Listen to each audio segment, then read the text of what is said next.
nsem ene asetra mu nsem titru enhyamba beboa ma oman Ghana etumi etumpo na Ghana mai etumi afa ne ntoma pa efra midin edo do banyamfo kwabra yeboa junior yese stream it Fred wonderful entertainment video so Facebook ni YouTube and also obetumi abowani akoma na also adwinkyere bia comment section no na wo de atu de adba hwehwe omashi TV meselo eni di mu ne ahweba so du ha na wa share se ne adwumadi a yeyi ebeko echichi ene benche obetumi so de adwinkyere de ato social media Facebook na YouTube no so yebeje akenkan kama de amount ojumedi so na yenyina enim enim nsema ababeto oman yare wosem ni brechi kase pa oman Ghana wa bese no areho ni esum ni enisuo afọ oman no mu hwe ni monyamfo a wo mu ekodi djuma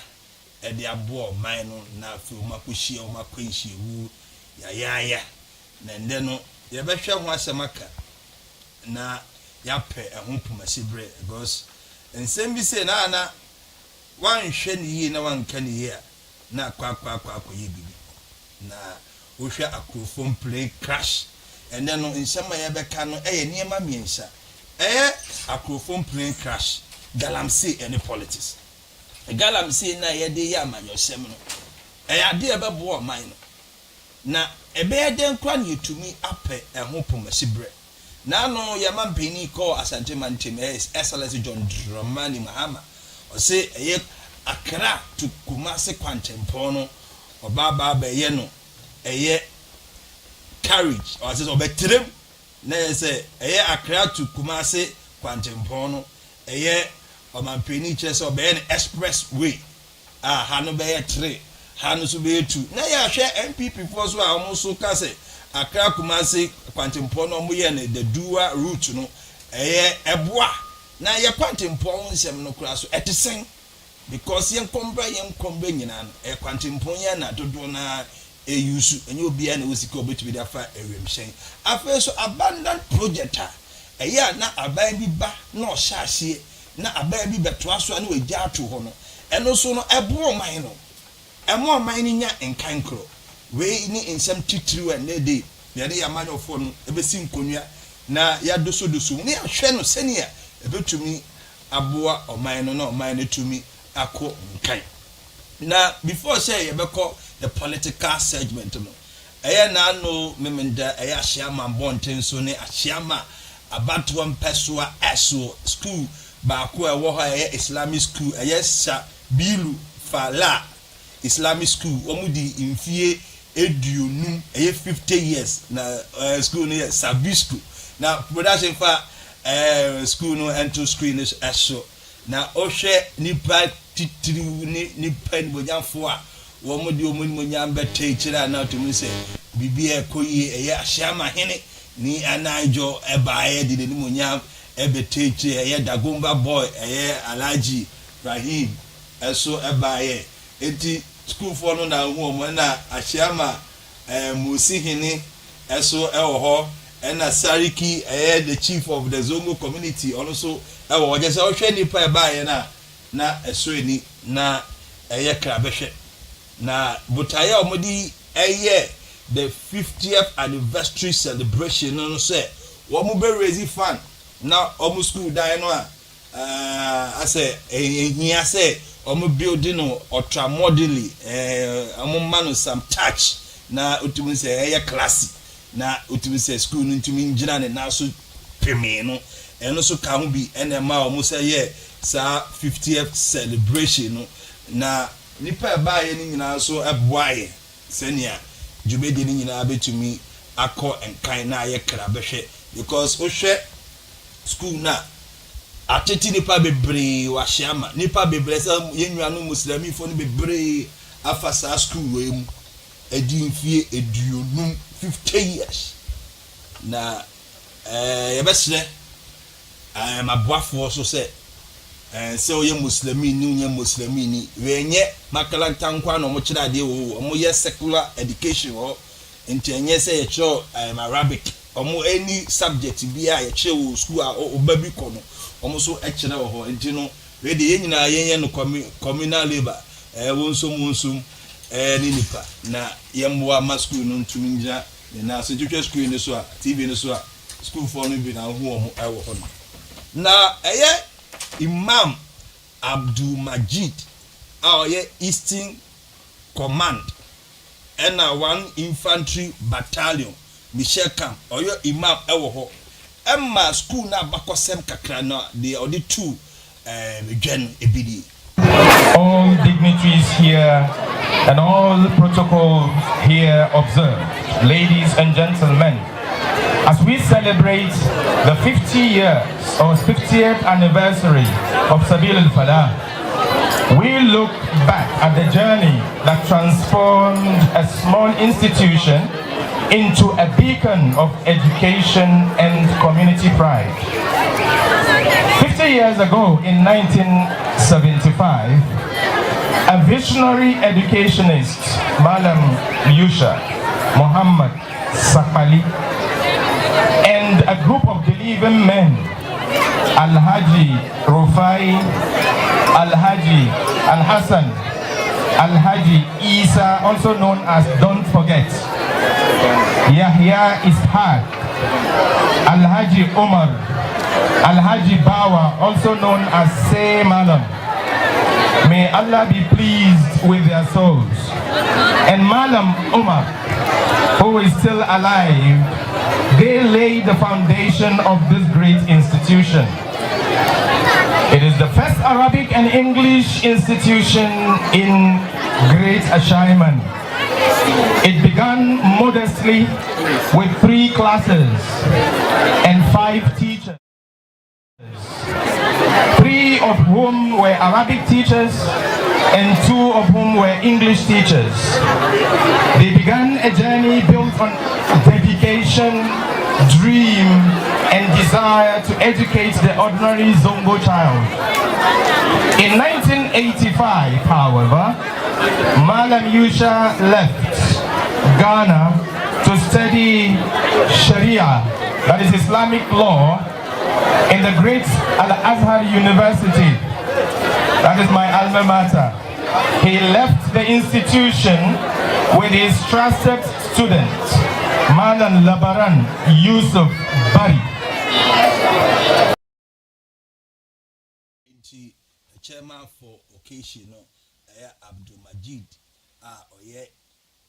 Eastern Ever Command, and 1 Infantry Battalion, Michel Camp, Imam and training. Can after school for be so Ranic recitation, would you made in as an NSO Emra. بالله من الشيطان الرجيم بسم الله الرحمن الرحيم يا أيها الذين آمنوا لا تقدموا بين يدي الله ورسوله واتقوا الله إن الله سميع عليم يا أيها الذين آمنوا لا ترفعوا أصواتكم فوق صوت النبي ولا تجهروا له بالقول كجهر بعضكم لبعض أن تحبط أعمالكم وأنتم لا تشعرون إن الذين يغضون أصواتهم عند رسول الله أولئك الذين امتحن الله قلوبهم للتقوى لهم مغفرة وأجر عظيم إن الذين ينادونك من وراء الحجرات أكثرهم لا يعقلون ولو أنهم صبروا حتى تخرج إليهم لكان خيرا لهم والله غفور رحيم يا أيها الذين آمنوا إن جاءكم فاسق بنبأ فتبينوا The laptop, they take the print. فتبينوا أن فتصبحوا على ما فعلتم نادمين واعلموا أن فيكم رسول الله لو يطيعكم في كثير من الأمر لعنتم ولكن الله حبب إليكم الإيمان وزينه في قلوبكم وكره إليكم الكفر والفسوق والعصيان أولئك هم الراشدون فضلا من الله ونعمة والله عليم حكيم وإن طائفتان من المؤمنين اقتتلوا فأصلحوا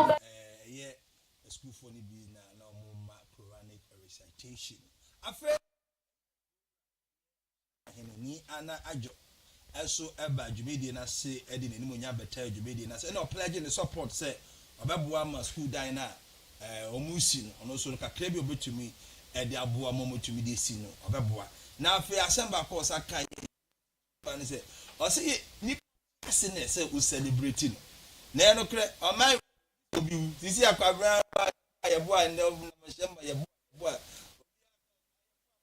na de bibi kakra ka obi anfi opa ma me ye isisi a ye boa so no egudo isi me ye good as isi ama me uze bi good na ma me nto ansa na yenti ni anajo embre ye bujino ni chon 50 years ye muslim school ni yo ashama ni nkame ba wie ye fale femo ke no ya ka hwele mo aka be pie ke wonto no ya woden che no wo fio na gba ka ha wo he wo ka wo he no mo nsa ne je gbere na nya tunu chimo eke development no okpa na kama je ni biye agbana hu ke no ya mba wo ka twinjino ke ko me fe mo I embrace no ya kun no ya nu chimo enye ya no wo ka fe na agba ka ha no ya eke monica shika ba de ba fe development ha wo eke wo e ba na kan ni edin wo yi agbana ka wo fo bi na hia ekwe bi eda wo kana ka wo ha me no na me chake kura kun no ya ba wa kutu emi ngane kan egbe ne ha me ake meni egbodengbe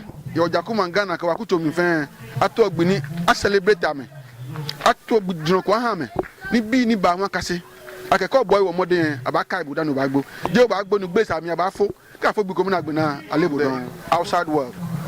Let me give you an example in China. Chinese celebrate their heroes. We don't want them for them to die before. But Ghana, how you can attest to the fact that we don't celebrate them. That Lumba wouldn't say all the radio station. What are the monumental development about that Lumba? Let's celebrate him. Let the youth know about the importance of these people in terms of history. But we're trying man Pakunu Ewu. Now Ghana the baby check out nobody find it. Now another book near the hall. But let's face reality that we should celebrate our heroes when they are alive, so that children will emulate their sacrifice to the development of the community. And to me, yes, in other words, any other countries like Europe, China, Asia, they do it. If you watch Chinese movie, there are a lot of heroes movies that they have art in the system. Ghana have done some. Look at Efrimamu Tetekwashi. Have you seen anybody celebrating Tetekwashi? Apart from the book written about them, there are more to do for our heroes of this country than what you are doing. So I'm using this as a platform to tell the people. When they mention the founder of the school, somebody's guy name is don't forget. But yet they have forgotten him. You understand me? If not because of this 50th anniversary, nobody remember him. Yeah, they say he's a transporter, but he brought the idea to establish the school. He is not an educationist, a transporter. But he thinks that he needs to educate his children. So he brought a school to the community that children can learn. Please, let us help to celebrate our heroes. Don't wait till they die. They will come and make noise 24 hours. As part of development, Ashama is San Eba. Now over the years, there are perceptions about people. We want to clear out doubt and perception. Ashama is of age. Until be under super pendy. Baby will be dansuba pɛ de sɛnɛ bɛyɛ a sɛ bɛfa ne ntama pɛ fra afei nso nkɔfo no Ashaman is on plan development afei na ɛba bɛyɛ redevelopment. Everybody should be part of changing so that we can change our environment. So yɛba sɛ ɛba bɛyɛ development a obi amfa ne ho nhyɛm. As you can see, this school is 50 years. Look at the environment, very crowded. See share containers. I'm saying this because urban development the people themselves should not fight among themselves. They have to pave way for development so that things can be positioned properly to enhance development and learning. I know what I'm saying because I don't want the people to come back and tell me, say, the people that are selling, people that are putting containers are standing block of the development. So if it happens like that, I've told them and I'll make sure that they move out for the development. As leaders, we want to be part for development. We have to sensitize the people, let them know. The same people we are living with will not turn back, come and fight the development. Any ana aijo ashama henena yeteden kana fa sariki Abubakar Dera Sufu sariki menya odini ya fa chemeja bebe am fi no fi Kumasi 20 no kwa osaye musi chief awashama so eba djubedi ni bi ye ne twetwe nkomo no so pa che say most of the times Muslim ifo nkola na ya adesuafo no mutumi ka Quran but eya na emunti ase na kwa akoye bibi o we no kai Abubakar Dera Sofo, PRO of the Council of Muslim Chiefs, and also Mosi Chief. I call our incoming generation, as long as education is concerned,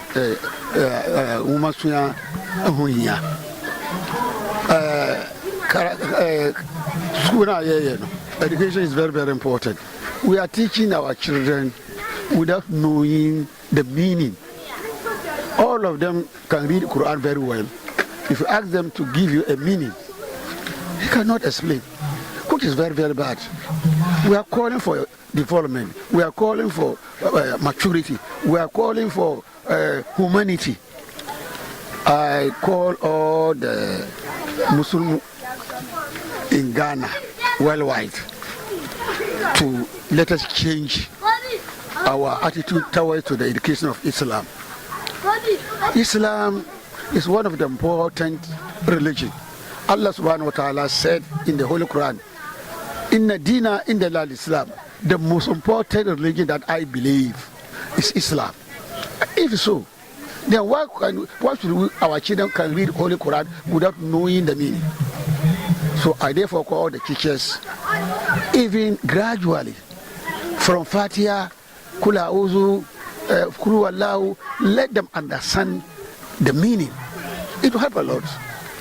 With all these things, I know we cannot change our attitude at go. Gradually, we shall change everything.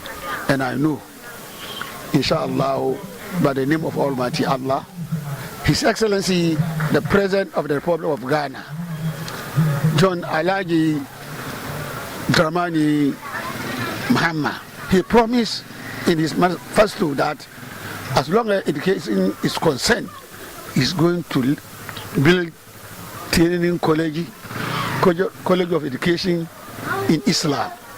So by doing so, inshallah, changes will come. Let us cooperate. As I said, we are 34 Council of Muslim Chiefs as a cabinet to our landlord. Sooner or later, but next 2-3 months time, he will be sworn in as his capacity as a chief of Ashama. Today, Ashama is a blessing. If you look at the palace, I'm proud to say the whole Greater Accra, it will be hard, it will be difficult to see such palace. Chief Executive yesterday, I congratulated him that he is the only luckiest man as long as Chief Executive is concerned. Today, we have started developing our rules. So I therefore call the government of Ghana, Her Excellency John Dramani Mahama, to come and envelop Asama. Asama was one of the backbone to the NDC. Since 1992, we lost once to MP Ibrahim, the governor boy, made mention that He bought house behind the land. He called the headmaster that I bought this house. What is your plan concerning this very school? Up to date, nobody follow up to see his planning. So he accused the teacher, the headmaster, if you call people to come and develop, what is your planning? How can you build without planning, without what is called drawing? So he asked them to do. And I know sincerely Abraham will help and the school will be changed. We are, as long as the chiefs is concerned, we are also going to put pressure to them to develop the school for them. Because it is that very school today, some of them are now with Ghana Army, police, and so on and so forth. So this will also come as an old student to come and help so that the school, the facility of the school can be changed. Imam Abdul Majid, not the chairman for the occasion, also my Botayentia, Mudi, 50th anniversary, and the Intia, near Sel Mudi, no more the boys school, not your kind of biddy. But look at the structure. Many of us went through this school before we proceeded to higher education and even gone outside the country. Now they call the Old Students Association just to suggest how would they contribute their quota in terms of advice financially to rebuild the school. And that is the genesis of this 50th anniversary. So time has gone and we are living in the middle of the city. At least a school should be looking a bigger deficit in a community. School dying, that's the biggest something you can see. But look at ours. So we just promise that henceforth everybody should put his hand on desk so that we find a way of getting befitting school for the community. And God being so good, our dreams and plan is 4-story. We invite everybody to contribute his quota so that it will start. And you heard the Niamo, the Ashama chief. He himself has already set the tone by contributing his quota. We are doing this to change the narrative of Zongo. Those days, violence and other things and all kind of characters that are not good, you find them here. We want to prove to the world that no, we are also part of Ghana and we need to keep our environment very healthy, education-wise and any other thing. So inshallah, after this program, few weeks to come, you will see a foundation here putting up 4-story building school for Sabil Falah. This is just in short and brief the reason why we are here today. Need to mind that old alumni, they can develop school, they can contribute their quota. But I think they are learning from other institutions, past students, what they are able to do for the school. And then they also said that it's not too late.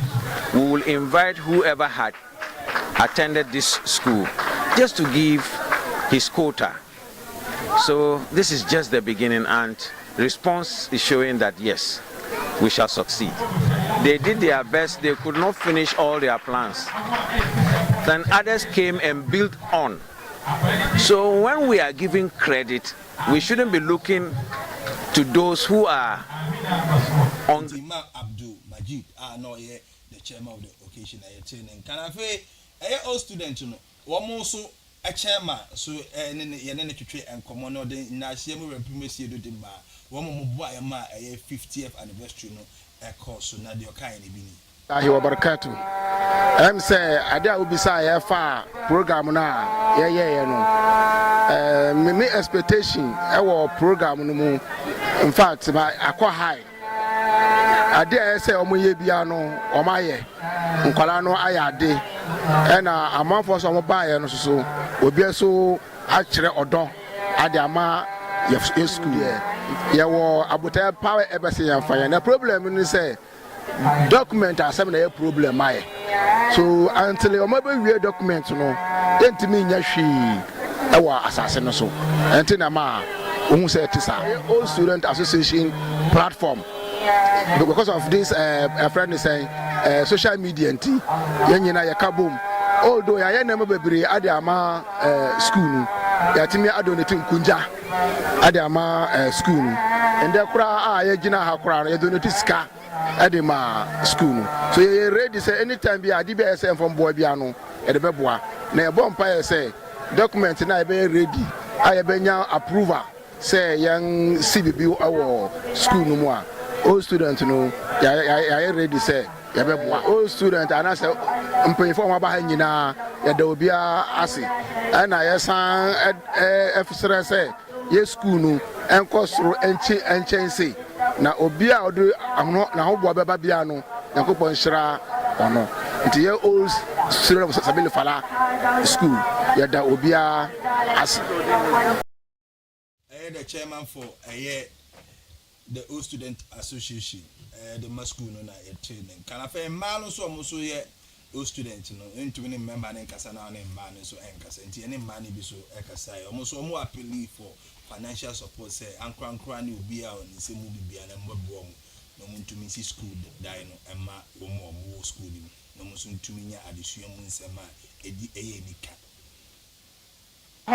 من نفسي ونفسي بسم الله الرحمن الرحيم الحمد لله رب العالمين الرحمن الرحيم مالك يوم الدين إياك نعبد وإياك نستعين اهدنا الصراط المستقيم صراط الذين أنعمت عليهم غير المكتوب عليهم ولا الضالين آمين مدى حليمة عبد الحميد مفي عسن سبا مستاتي مكرنتا وها 82 يا مكرنتا نو اسرون كوبا واشاما ها يففيا مالن كسيان كسيا makaranta we the whole ashama sa makaranta we ajidin ti say yes ye ko makaranta we ye start fi ye nkora bremu enti ye di yiye ama ya dane ye so ya ye malama ye kire mpanyinfo ade enti ye makaranta we de ache so ewo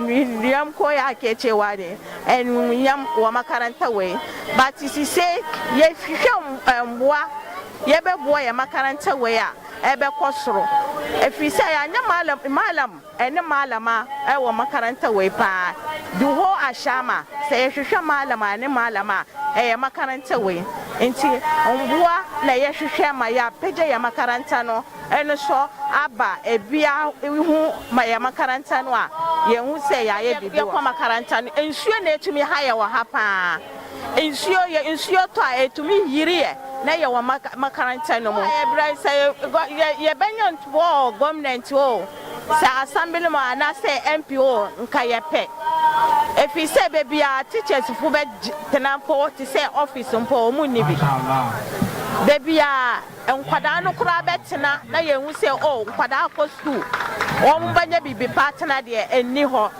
ni nyina akodan enti enhia mboa ye beboa ye makaranta no atumpo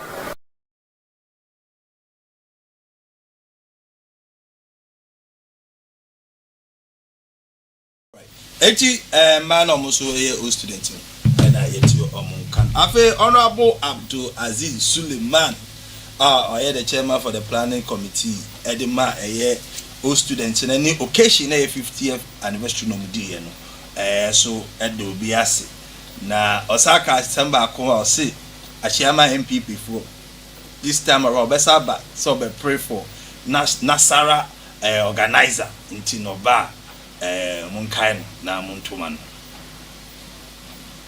Abdulaziz Suleiman nyamincha dom planning committee as company for editor no me na meda no as chairman me ne me members etimi etna ase adwendwen wa etimi dijumadie e aba anniversary school no enya 50 years Sabili Fala Yamincha dom so answer na me ankasa so me call Arabic and English school. Mostly urban ye Muslim ya kayan Islamic school sabi ya na e hard because one aspect ye sikatuemu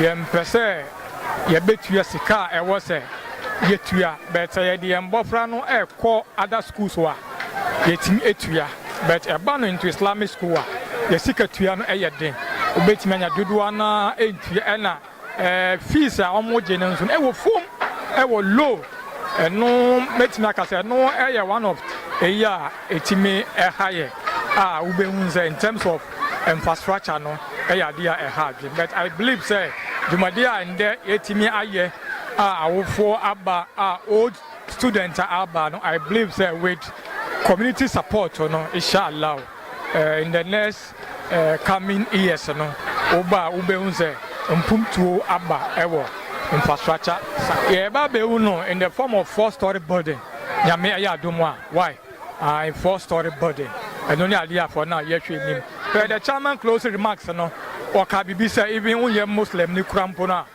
because a secular education and a yetre and bafano and until obi a onye Muslim and obi a we Muslim a won team potemo and a won te ha na o pese oboa obetimi aba organizer inshallah I know there o from there edaboko e wa chama constituency o delegate ni ameka che omo say this time no there omonya me hugidie na omo nsumame na me nko eboaboa zongofo empama party eboa jumadie from the planning committee and omo nso a ba ye nda jumadie a omo nso etimi aboa and omo a pledge ni ano ye de omo ase sanyankopon onka ya ho na bibia nko honorable Aziz na yakotela me sembre my pound for atnasi tino yemfa enkomatwetwe ne encheche so Kojo Ameya Michael Ameya Kojo Ameya me dani na no be friend say open the video be say open the video say to be chrebi to be from so open videos o ko WhatsApp bi ala me ye dey o ye share ache bi aboko honorable ebua nyame adom bi aboko yera so guso nyame adom ne friend sen na botre wo ma yinte da so ti ase but when me say adom pa so na kita yen nyame adom nti e we ne dey I thought I was going to say, "Oh, nyansa na obo." Oda bi de. Adom nko a nyame adom. Mmobro bi na. Yankopon di hu ya mobo. Sanity. Ana e da Yankopon so as. Sanity. Ro ye kwa ye boyo, be se nyame bie weni na ohwe. De akoso wo wi ase a. Epo a ya bo ama.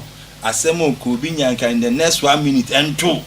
Ba ni nyina. Ba normally so ana sikana etoda so aye ni yebotum no so ana ma ye appreciate you say eno na kwa when say that no the opera say kaka chiri butu that lumba kan say skadin ba ko ni oje aware sked ni won ase moja ni won nti no dem wa de wo hanu apiskato skani bema ano so my no anti asem de oh ana when I can say me tie na fe na makoma kwa what you say we say most of us they follow this kind of news channels now they are doing inti me dem wo wa na me hu say if anything ya posti one of the news channels on my platform say there is a plane crash there ben na honorable Mutala ni honorable Manebo ama eka we no me ti ye no me yam share me inti no me share if anything sa flyer no mo posti ye ni ye because we say and say enjoy news na ade no omo po am be issue one say nkofo bi use omo logo no for we inti make I say be one of those fake news take quickly me say another news portal e hon so me call man repeat the same thing e ho na me yam share me te ho na me fa TV na me to eja onim Wezo TV de onim so no mo ben if anything am penin and me hwa na hu say if anything chief of staff no be address country no inti ho na me hu say ni no kre de ye can say plane crash na no kre nyame nim da no de me can say me da na me boa because e see and sometimes no owo ba the least expected way we bet me say kwan na mo fa so wo ye ni de ya say nipa na ye otamfo bo say dia umbom paye po say bibi say nto obi seriously and the video circulating say obi hu so obi a shade the whole like obi bu say saying tin kai wo krapa ka be ye de videos na e babon tin no the year me ya pa but and on I think say they didn't act professional. Eye body dead bodies na e wo koko sa. Say won e te say me madwemu no na say sa scene de enye. Unya ene de enye. So obi a in the line of duty a okwa your mind ejuma e na to renchem see is. Sebi soldier for they can let the media stay away. No more my you say amani boama me hwa na make as rough ben omudi. Say a statesman. Honorable, the same thing. But nobody in kase akoshe bottom nothing say enye. Exactly. The same thing and I'm also making. I think one channel be framing my sister FNC TV stations be about how the morgue of the how to call the deceased, how they were conveyed from the site. And most importantly, me beside me who say I saw some videos online, whether they were scrap dealers or whatever. Normal statistics are even part of the how to call it the plane crash, some way or say. Then I'm say this thing can never be done in any country. There is a plane crash. Na say be a forensic expert for ba ho no po unim pieces on ba say evidence na e be a minute people e be a happen to play no e be you be hear from so wo dey call na bibi no that might be the evidence that they need to actually conclude on any other research that they want to do. But yet now say civilians went there to do and jeopardize everything that they needed to contaminate there before we had the military, and suddenly enough international media houses reported on such issue. For them to see, say, a whole defense minister, a whole environment minister, people, not even the military, civilians are carrying their corpse on their head in a cocoa sack. When I saw that video, I say sometimes these things make it seem young guys. This country is not even worth dying for. Yes, how can somebody become patriotic? It's not even worth. You see, at Wenchemesi there, but the way and the manner they. Okay, baby, they attach say the convey the bodies in there. Right. Okay, baby, the former vice president body too here. Owuye. Emisa Atan, I'm funny can see here. How his body was handled. Owuye, you see heart attack or whatever. Pick up it. You saw that video. Yes. You get it. So it seems to suggest that we as Ghanaians we never learn from our mistakes. We say adieni see na boy percent na say na to ye asesa obi a person ye ni ope. But it is very very humiliating to see a whole any civilians accident. Even this, you see, one man said something to do on TV on UTV and I was very happy. He said say civilians nya accident no mu send ya ye treaty on bodies no. That's the say our authorities no pe one semon kano. That's the same way. Nasi yampe one seman ka unso as a how do you call it a statesman and as a senior citizen. No, that's the same way you are going to be treated when you die. And I think it's very true. That's what we are seeing. But going forward, and I think we should do the needful. A whole country, it's just very, very shameful. People, I saw an NDC communicator today trying to justify it. Say, oh, I did see her.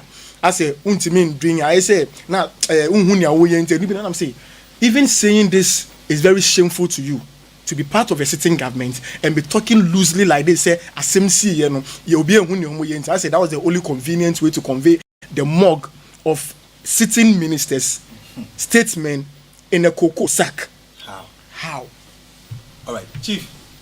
Yeah. I promise to say. That Chief, maybe say phone like a problem with phone. What communicate here MPP for radio me personal show we question. More communicate. I'm so on the phone. Me to me friend more than 100 times. Eti oyo bi ane friend ya. We communicate here my party ya check. Eti yo propose we question chief. Me here for platform me perform ma wana. We are sir. I say we person we so good got him. And now we actually egumpum. Okay. Ona wabu beti. Oh, me na okay. Oh, and yes I need but the telling say you phone no problem. More problem me try say you been for from until we set we no me to wasi that be me nye crabby obi e dey chini o about dey chini so we na be kwati ha ka je say baba obeji ebu yeah go oh we dey fachem that's me basa fachem wa na nyenne tama you wait you nyina it me frost oh me ba you are queen about the next minute switch off fachem the minute say now she baby so oh baby and yes sanity ba fachem you do na bia na queen asama with the actual guy, I mean, I can't say very, very. What's in the crime base? Me, crime base on a fast route is out to engine. Me, Nami walk station behind a program. As you say, I say, no, station, TV station, we cook as well. Modesty, modest. Maybe I know, or any about students. There be modesty. I saw him about guy no super, my minion. Sure. Man, means an honor a tea, a friend say.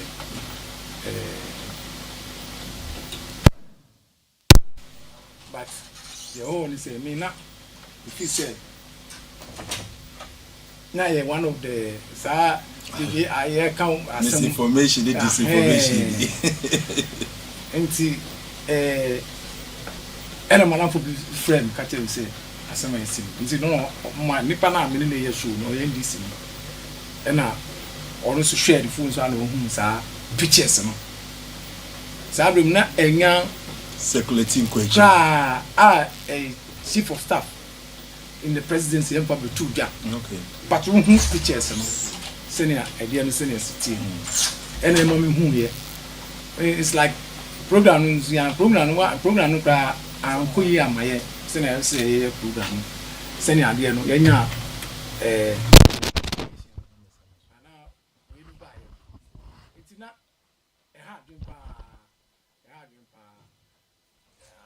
since then revelations ni commentaries are microphone mama was ade na see ye no ya na ham me particular ham pa then the ham pa politicize all these issues. No, no, media ham by any commentaries and before kaka senior Abiano see him. At Lingna was I say Ghana for your swing and it was such a Yamisia. You swing and to be I'm opening another dump of fund. Let me say 2001 to 2000 this year. Now, they see him. And I'm on Bena the 2 year says, sir, as a moon in Kusibu, a basic crowd, and yes, Anna, a beban, and I ain't this, sir. And to be the American is a million, I can be doing. And I play my call station more than 3 stations. There was our programs we are, some we are. The American said, Yankupon fat, getting no morning, and crazy. Now, your mamma, papa, no yako. Na aban susu yen hye nti say si blackpot no omo nsaka na omo be hwe evidence ewu mu e kwan a ade no fa so esi ye na omo hu sam so wie a anamon ben na be etu say that in be etu ye no ankutu ye omo preventing sa this losses ni sa nyamo ni nyina e wo Ghana ha bebre wo ho a Ghana be si a and the young quay over some man, a pass or no man, pass no she said, me. Accident is here. Now, I feel a ban, and I, mine, make us say, road now, accident is serious, so road name yet, Nintinema, and Kofu yet.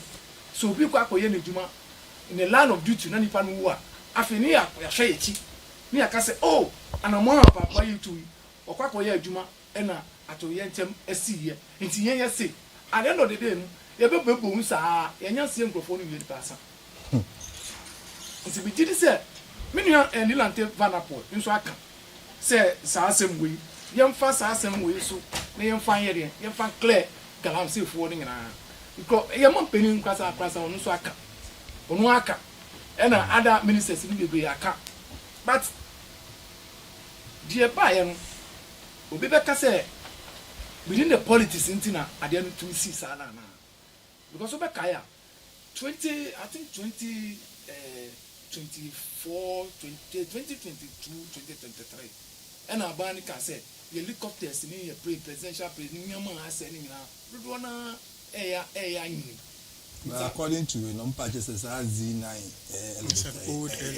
give 15 years before I say 2016 they buy even social model now, a model, and in Ghana, in China, but all that, 2016, in the 2, your mom buy one get 2 free, over Kaya, and all these are helicopters, 4 in Dubai. But at the end of the day, meet you. No, cause planes, no need helicopter, need a chap and a woman. And it's a bear. A man pesca, and you see our parliament. Now, I want to me and to me, my uncle to side, I'm the poor man. Into me in Castle, with this year. But now, no, the BS probably Chambé, course, young got to play for young got to wait for food. I don't know, me can say. I didn't see her. Answer me, like I say. Sir, on my name, there be a fire service approach, and they sure, yeah, but thinking behind or beyond the box, the Paradora box. Me dear, man, I don't want to do politics of this thing because Nippon Kwandi is very, very important. So I want me winning and commit to me. No manner to. But yes, maybe Kofi Akpalukai, one of one of the unwarranted statement. I did we see a matisse will be a person of a president to man a piece in the Mukase. A bino aces in Coco Quiafo, Engina playing so what they see Coco farm. And if you say will be or no person of a president. Now, Okasa rubbish, they say that. Me did say, and you kind of Casa William, on figure. When you look at the social media, that's what I'm saying. With the trauma, commentaries be brave. We see road that say, Omuye and Casin, Yama be brave. It's the attorney say, or no comments no my or no, we don't say comment no. Yeah, about apologize. But yes, and yet, but we need to condemn all those sang Casanisa. Approach this area morning and yet people Ghana me who say obi can some fun and obi can your man enfata na anybody budget so but over in the media sharing say negative news yes o say sani am na ye free so obi na me not me tie program na me tie them say last week every Sunday from Monday to Friday your bofwa and no more yes our programs and I'm afraid so many by and so sanka presenter no and no money etiasesa some more can some fun you don't treat sign no make sure say obeka some papa e be man yen kwada antia e be ya chichi o man wo say wa ben ni power and no just obesi na can some fun ni some tantantan we ya en fa hweyamba obi hwa no no wedidi emi alright and no wa betra the chief ave yen tisi kwemu preko ma membra abesa ba so say yen ready the prayer mo the prayer say onya prayer tin now you know all right yeah yen tisi kwemu who 10 minutes yeah marry the two the crash galamsey and politics then I will make you of all these things honorable me say na dey kan make sure if anything we tie phone wa hwe phone na na sana me sha say no me kan bibia afa de agbalo na bo agbalo kan guys say bia na we didi am na say we know no sometimes no in politics we have what we call political marketing and as part of political marketing sometimes the regulatory statements makes you popular, it sells you. And I'll give you preambles, I'll give you examples. When how to call it, the former energy minister Dr. Matthew Poku Prempe was chosen as the flag, how to call it, presidential candidate, running mate for Dr. Baumia. Anytime they go for rallies or whatever, and what do we see? The man of statement, a platform song as true or false. And anytime you make a statement, what does he do? Thank you. And we can say he has been an energy minister before. He has education minister. Education minister. Doctor, exactly. That's not the first time, or those were not the first times he was standing on platforms to talk.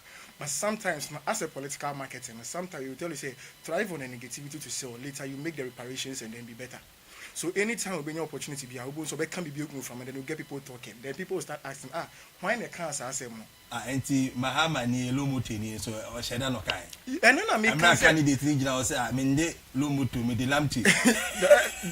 No, those ones are we have what we call the errors can be made. Yes. But when someone profoundly makes a statement that is very defamatory and derogatory and maybe is very causes tension to how to call it our political landscape, then those ones are not mistakes. Okay. Obviously you wouldn't say any panel by a patch because that's all we demand of the people. The patch on the fancho.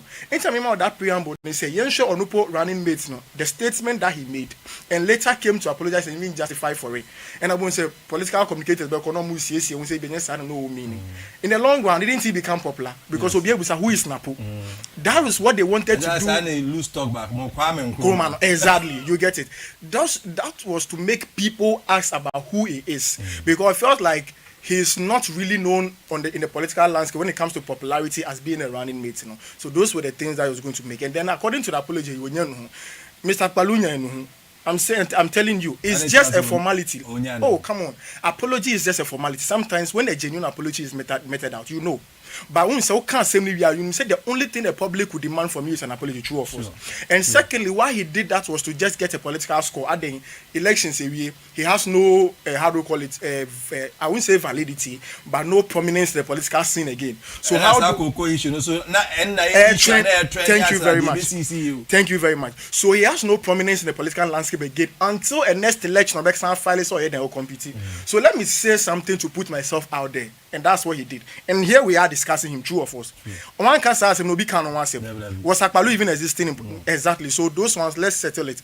That apology that he given out was not to make sure say he's sorry. No, that was just a political apology, just to make a formality to appeal the conscience. Thank you.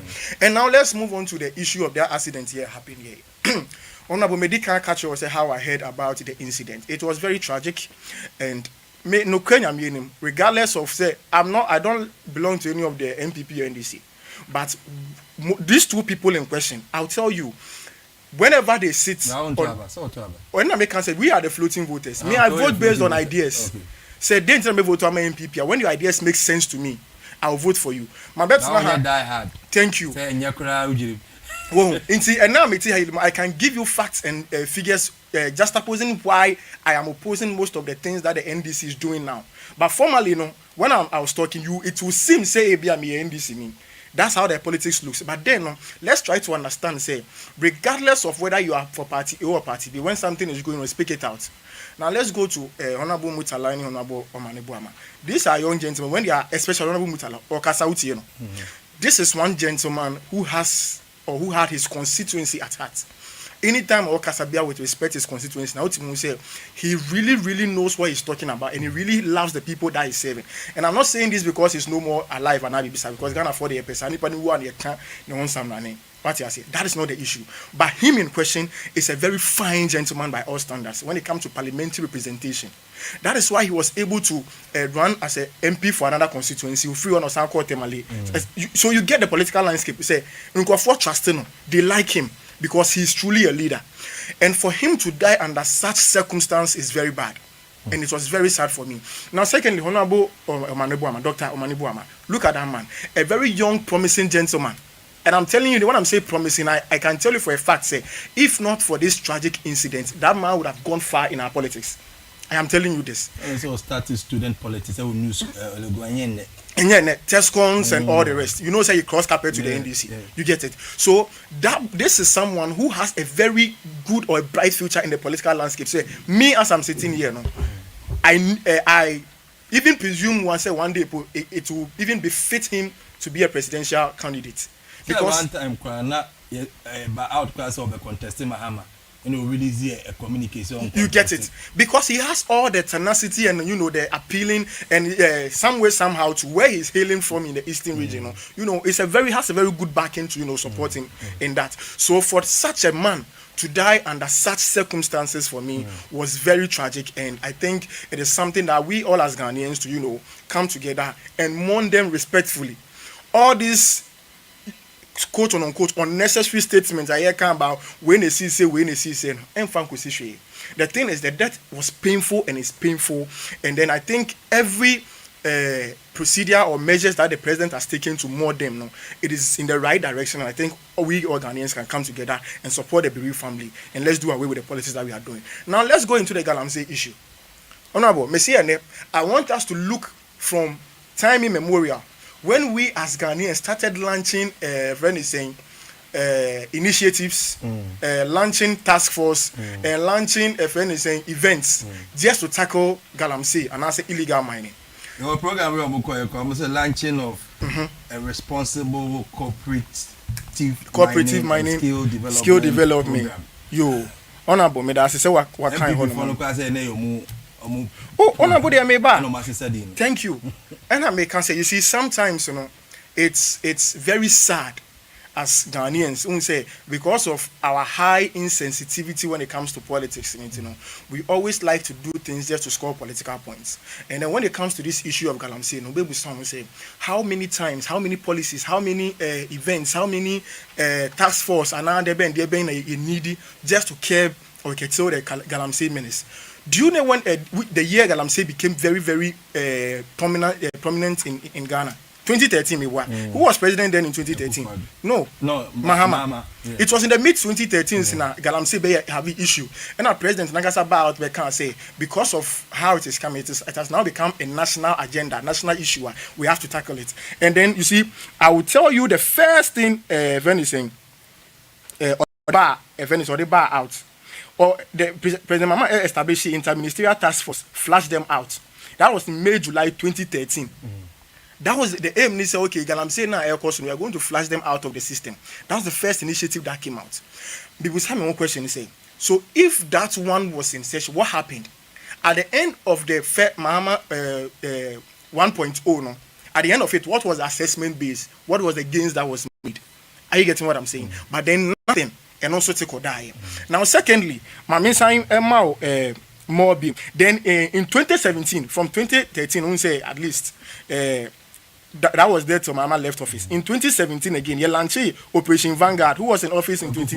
Thank you, Operation Vanguard, a joint military. You can name them. Galamsey. Thank you. Galamsey, Operation Vanguard, media coalition against Galamsey. And if anything, the next one here, Galamsey Task Force 2019, Operation Hot in 2021, and repeated military police intervention from 2017 to 2024. Ghana coalition against Galamsey, and a university-led anti-Galamsey research advocacy projects, responsible mining initiatives and regulatory reforms, and currently Gold Board Task Force. So responsible mining and regulatory reforms. And I NDC for no so case a program. And I NDC for assistant and responsible cooperative mining and skill. Even the politics with it. I'm just giving you the preamble since 2013 when Galamsey became an issue to data and then into me Busami will say be you can yet way through be man kabarista yin. That should tell you, say, every politician has an interest in whatever Galamsey that they think they are fighting. Into how many initiatives, how many task force do we need? Now, let's skip all the task force from 2013 to date. Niembra, when it's a Gold Board task force. Do you know, say, the commander of the Gold Board task force recently came out, say, he was chased and he was shot recently. And until date, he hasn't even been asked, I said, the court and Bibisa. Are you getting the picture I'm trying to create here? The river gas, Blue water. It is all in there. Let's take it chronologically. Right. Sometimes we don't even make sense here. It can be built as Ghanaians. But when we say we Ghanaians swallow things hook, line, and sinker, say me party na ye dia airfare. What you say? Major to me kind of oh, a good initiative. Your friend back TV so the president is fighting Galamsey and you cry again. What you say? Now Gold Board Task Force. What is their aim? Their aim is major aim no. They will observe and report into Amoben and when we go say to go there, they will go ahead and go and report it. And military never will no mako in a coach sign microphone. It's me Busa said, what happens from 2013 Mama First initiative? No, does it mean to say it wasn't effective enough and 2.0 no one for the same thing number. And now let's take it say things change in the sense or the fourth rubber. True of us. Now Gold Board Task Force no mobile, One person is saying that one of their team commanders say it is not about the task force alone. Now thank you. Or say obit me didn't say and say oche me 10 times. You be me 10 times.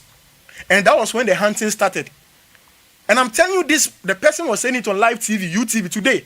Say he was even shot and hospitalized, and not even a single person asked him, say, Nipa no bun to yachina na say or the court and I could see simple. Such a person, how do you expect the person to fight Galamsey? Are you getting the point I'm trying to make? Now, you see Gold Board Task Force about after you Blue Water Guard. Blue Water Guard no, they under Ministry of Lands. What you saying? They are almost somewhere Jumani say they have to be on the river and cobra prow fini the bend no so mun say woman no so no ma wedding o ma be report ni abeti na say na be turning the water back blue again because say what if thank you what military and police can fight who na say blue uniform blue say they say blue no when I would be nam in so I call report no I'm asking no let's be realistic what the military can fight and what the police are running from no. What even the gold bot tax for say am full way no with accoutrement no what they can fight no and no na wo na kwesi bonso abefa we free offense wa yire bi ya say uniform asan say o blue yes I master say ko hwe ngure una bet my report am ya chi obi so sometimes we are very deceptive in our thinking. The next 2 minutes now mama control the politics at play. Say I'm not going to juxtapose this to the facts ABI politics accident, but that would be a very unfortunate statement on my side. But sometimes now, if we are being realistic enough as people, if say we are being discerning enough, now say I'm passing a person tackle corruption, I could follow by then or the two cream. Would the infant say mama by then or the two cream? So if I take and I'm saying, NPP, let's take the blueprint. Where can we work on it and make it better? What you say? NPP through a mama by okay when you started in 2013 and I also want to do and also the AD on my ninya me ba hold on any blueprint no say we ni wa we be trust like no transition and no na your politicians my main country say why they are launching projects my main country don't launching projects no because say omo ko free abem no so mo ko campaign for re-election na omo be bie book maka say we be say blue book obi ka say government green book obi ka say blue book obi ka say government accountability in the government accountability you should take projector so and we did this just to get a number of projects to convince the populace said this is what we did no let's keep launching initiatives the same thing on recycle sometimes we become very devilish in our governance say because say obi be ye na toss na ye ni but to score the political points into the honorable event Lance Minister Nakasa initiative sign or launch oba abem to fight initiative let's go back and go and check initiative saying our launch just to tackle galamsey so opposition catch Akufo-Addo about so mun declare state of emergency thank you yes and gold board launching initiative task force to fight galamsey Musa say how many do we need but we say ya share no manifesto no muntia just to make the people believe say we said this and we are fulfilled ninti let's make sure everything that we've mentioned no let's fulfill it. Say na your corners your security election your project here they no go so when you did this and we train see create jobs into blue water guard you see you only shift 460 to 450 you know so you record say employment to mind you saying gold board tax force almost like I say be really 600 no like I say employment into ni na came for no sector be the government make us say we have created over 1 million jobs no be say 1 million jobs na we hin I no breaking it down and we did this and we did that but we say on the blueprint on the how to grounds what effectiveness of the tax force initiative no then but because Ghanaians do not discern and read through policies enough some of us thank you some Ghanaians don't read through policies scrutinize them for their own benefits now I can say by my idea NDC by papa MPP by papa that is why we are where we are today okay ntini pa yeten candidate Michael Kojo Ameya or a social activist or no and yeten chief yeah, member also 10 minutes. Now, yen share near my me say, crash the politics and the galamsey. Sanima means saying, oh, I anything. Idea yard was na by initial naming cassette. Within sometimes, and Yamaya politics, and sometimes when I am not meaning your home. And yes, I a muba on air moon to minka, but off air the moon to okay, you're going no, because yeah, you design your politics in your home. But over sure, I am they say you need NDC. Yeah, by my Emma Ashafon said, Yenya Bema George Asabre, a NDC, a national communication team member, or Cashew, but up to now. In Ted, yes, or me, for example, the bank or one can be whom as one be coming now, or Ben to be. Now, the purpose of show now, you will not debate from what we want to say. Now, credit dinner, he said, I'm going to Paniriana, reading Namasa, I didn't be not Ghana for say you are banner or the diamond. To fight of Galam say this politics ni na edition nti omo share NDC for so no so make sure say omo di mbetutu ni yie na galamsey sensem na akofom but answer na me koso ni mami kan say be say just 2 minutes ye nua ba ko e friend no onu so member of NPP communication team e friend no efu o ye adwuma wo mokola na match you don't roll spark na you don't roll spark yes wo yare Nigeria ka baby enye wo yare o Nigeria ka baby almost 1 minute now Peruvian si ho enti me say your penny for communication department yeah serial callers almost leaders any MPP penny for especially anyagba Gordon me fan position anybody obey ade Gordon now we are communicating director na say umma wudi wo mu yeduma ni papa ko ni yiri akem wotumi nkochi am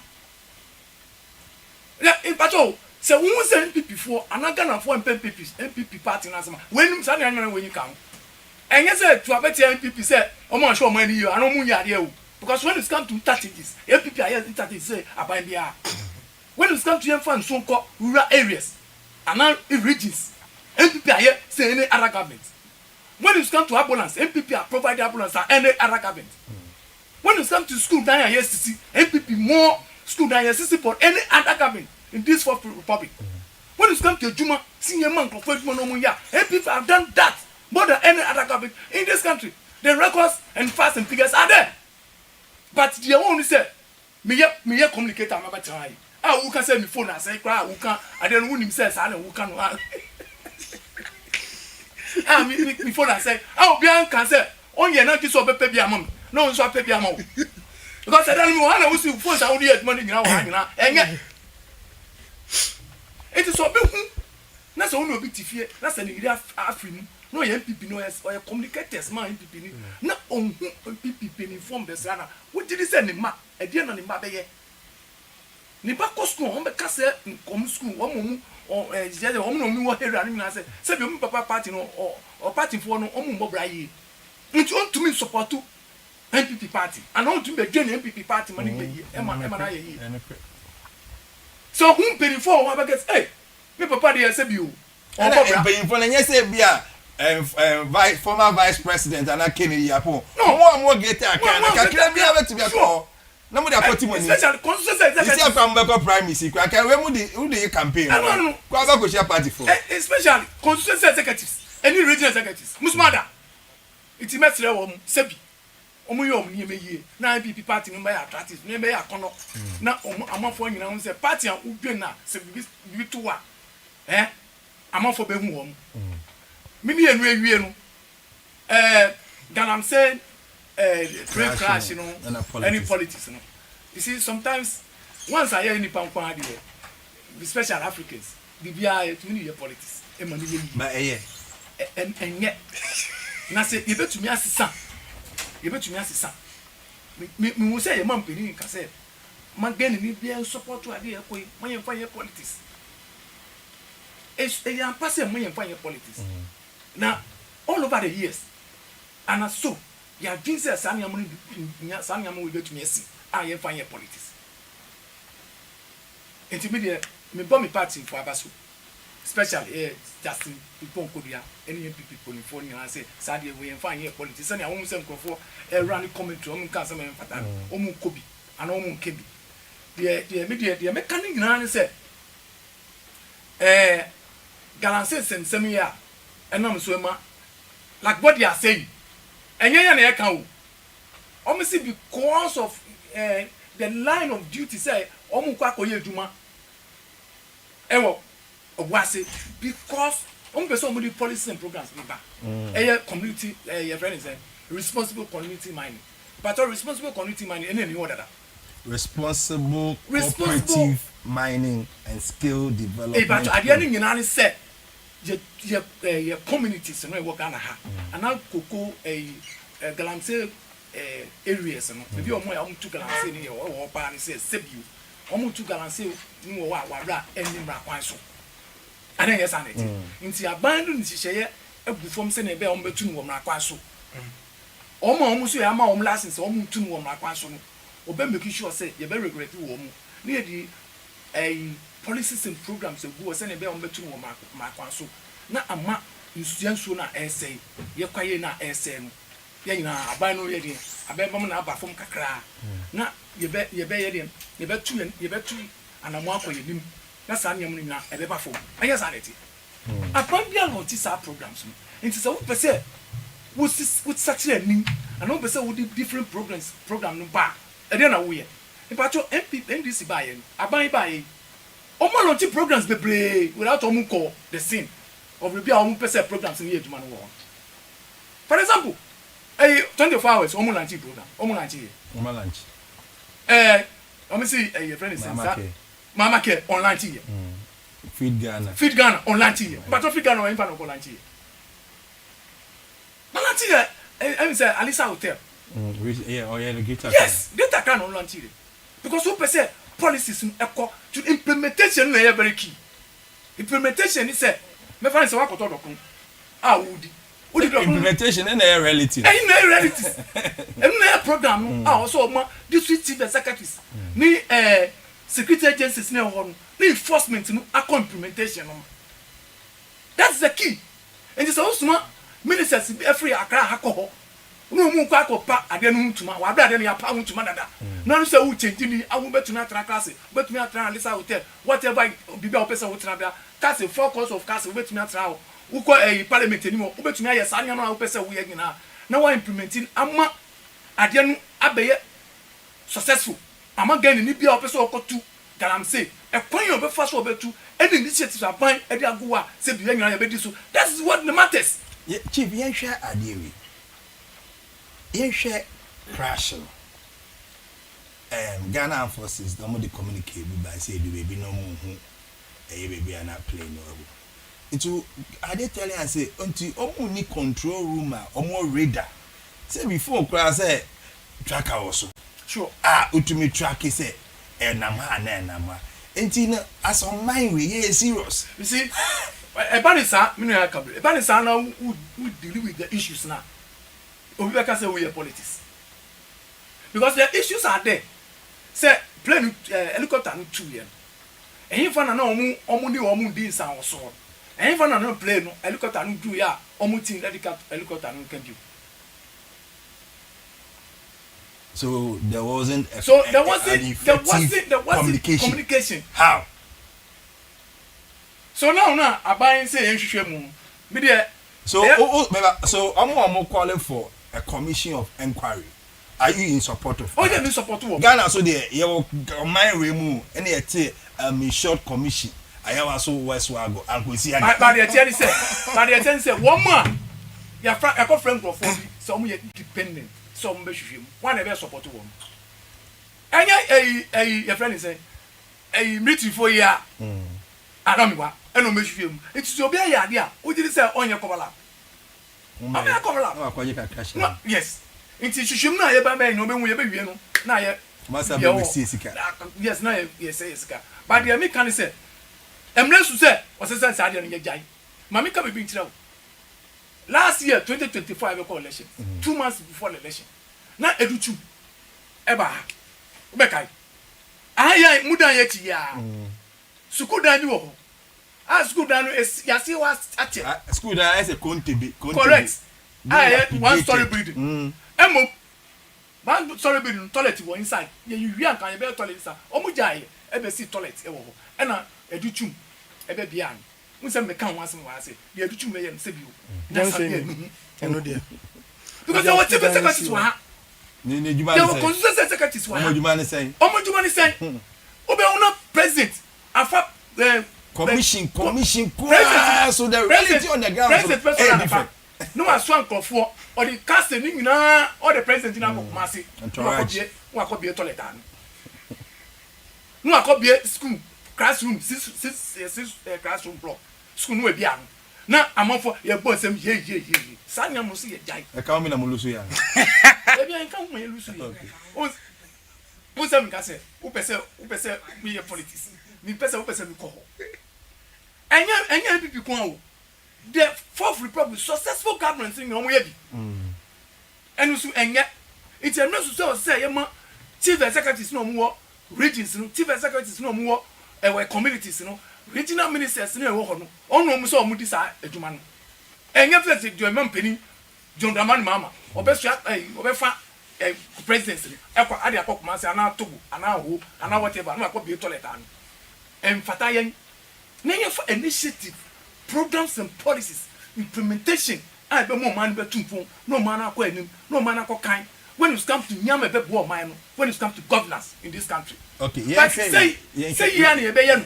Yɛn nkɔ beebi a. Yɛn nkɔ beebi a. Yɛn hwɛ Ashanti Regional Coordinating Council ARCC almost the release me about the retrieval of the items. Say by 11th August wa oko site on utumi kofa bibi won be make sure say o de bepo say want to me amfa nko there omu be hu say be classify you as a criminal. Na yen hwe say efuto ben na wo de ma nkofo asem wa ukan ya asem wa ukan ya asem but I say for press release this to screen is those people in your form ministers if I saw be asem ukan if I saw be ni baba so if I saw be ni say asem esi asem si ye no quickly na military no call or say military take over but say eno so na forensically no eno betimi dey evidence yes enti say bia okofa what say afeye okofa watch here or the koyi e bia through that no betimi pro intelligence wise e dey aye investigation security agencies no ko ele no ko ye wo na regional minister le ho regional minister na wo betina o TikTok regional minister no ni ho then regional minister TikTok regional minister TikTok kana TikTok fini ngai ba ko short to ka TikTok na me tiasi the one who tinti minister na tinti share that one please where are you eno aso kan wenu so nya asema ba ya show solution to that production fa release no and to screen so ma hwe for e dey no ye that you see young fa onu na asem ntu but it's a fact say BBC etentem na security agencies for no e dey no ma agi go nyina no ma taking charge what bibi e be si wo bia they have to be taking charge of all everything e be call but say wo jaja wo na security agencies mo anya di o se mo ye na nkrofo bi e be sasa ni nema because we in Ghana ha opinion as the plan opinion ska obinya akaska shoot on say asema kan no kwe yes Kumasi pan so baby say car no ekoto away for ekoto away for na yes elo buja ba so lo bedu go the setting for na ejim for first game from bottom embre so say ya dem na ye ja na ye fa initiative you see Ghana no ye won nyemo bebre wo ho a ye laws and regulations are ye kasi ye na ye di so a ebo man be kwa ni but so so government no 2 minutes yes no ni sani amani nyu egu chen no mu ye de omo pe it's media Galam say crash in politics. The OJ screen so and I also know. Galam say crash in politics no. Yen as MPP, yen fast and yen way politics. But the policies now we ban. Ye shane say nya e be kan wasem. Me am Ghana for yen say policies now we ban no. Nya dey say dey usisa a friend say a defense minister, environment minister, and environmental minister. Dey kika so mun fa helicopter. No mun ko ye meanwhile obetumi aye sam ade no obetumi alonchi sa ade no wa ha na wo implementation ama omo so omo ni sa implementation ni adwuma na sa galan say na say enso ni sa nyam e be ba obetumi decentralize because omo kai asem si ye no obi enim edi 20 a omo ko paraban na edi sa nyam ni ba eni tina mafo e kan wansem no wo say unya abanya say bi won dwin Ghana for no dwin nyama ho nyama be at the time at the right time sa mamu no be kwa edim this asem we be see all right forward nipa ye tin kan din e the Chief Dodu Greater Accra Regional Communication Team member the MPP me amadam fo me hu na che papa banda so ba besrabe Anthony Ba no so MPP ni na NDC ni up to now George Sabre o medu ye but Anthony there me to me nko no so sisi because as a MPP dodo it mean call Michael so Mike ye call your next topic MPP Accra to Kumasi dual carriage routes NDC Accra to Kumasi Expressway. Osha sa nyema we. What do you make out of it? We say sometimes na kwa just kotokone house match. Nika sorry, because sometimes they be American say ignorance is very expensive. And when I say this to the majority of Ghanaians that will always prefer to, believe things based on partisan lines instead of really taking critical looks into things. Because so people who can say what is the event is saying dual carriage road, what is an express road, difference being cry anything. Because dual carriage when I say okay. Like I'm not saying it's a difference in but I can say to the layman there the baby say different is when a woman because so called dual carriage road a single lane by a BM near enemy say cars in this direction, it will not be single far, but then double. Other side also be then be double. And what the NPP and Oka Express road, that's say dual carriage road, no, for example, and no be junctions, be any speed, say we know a bit may see other stores and residential areas, not be bo a fan. So they be at the ton for an car, pool, right now, a bit my parking, all those things. You bit imply a say flyover and now say footbridge bow, so it is possible for it to be done. Now, so expressway is comparing to be like that of a motorway because that's a kind of can no how do you call it junctions or interchange to cross. And one is echo. Now the president, and this is for person that's how they intend to do the how do you call it the N6 Kumasi way. Now, question number one say first off, no are they just ideas? This is why we need to say the difference clear. Say NPP for can omo kan de to ho no mo ene bi o manye den o manye hwe nti bia mama buy no his excellency mama buy no so see bia since no ye idea ni good but then no enye effective enough but then let's make it more broader in the expressway. That one would have made more sense. Are you getting it? But now let's look at the dual carriage way now saying NPP for shares here. Mind you, it is more than 200 kilometers way. And now, the former Rose Minister, Honorable Asenso Boachi, started it. And the last time I checked, almost about, almost about 100 and something has been constructed. And 46 kilometers are also in actively construction. What you are saying. But then again, I can say, okay, we are leaving this dual carriage road incomplete, and then we are going to launch another one. Now, let's look at the optics. When we can say optics, what do we mean? We share the express road now, President Mama Peso or the banner, a big push agenda and manifesto, and that's why I always say as an ordinary Ghanaian or as Ghanaians who are very interested in politics, you need to read and understand policies. What you say? The express road now, His Excellency Peso, it will begin in 2026, not even this year. First important thing is shortcutting will begin next year, 2026, and it's expected to be completed in 2029. That's the estimated time of completion. Now, Yambla dual carriage road in Subi, it has already begun with, and out of the 200 and 70 kilometers, 100 kilometers is already in construction. 46 kilometers is actively in construction. Let's just say where a road that Sankedia who same year bit my heading. What you say? Nanke beti pressure be how they do to if you because mind you, it's starting from Sawam Suhum to say Bomsu Apedra and Kokoni, all those areas, Bonsu, all those areas from Accra to Darwin, in this Yashas, so out of 270 kilometers, Yashas, say 100 kilometers, 46 kilometers actively under construction. Why then do we leave it? Go and create another fund to start another project and say we are going to do another one.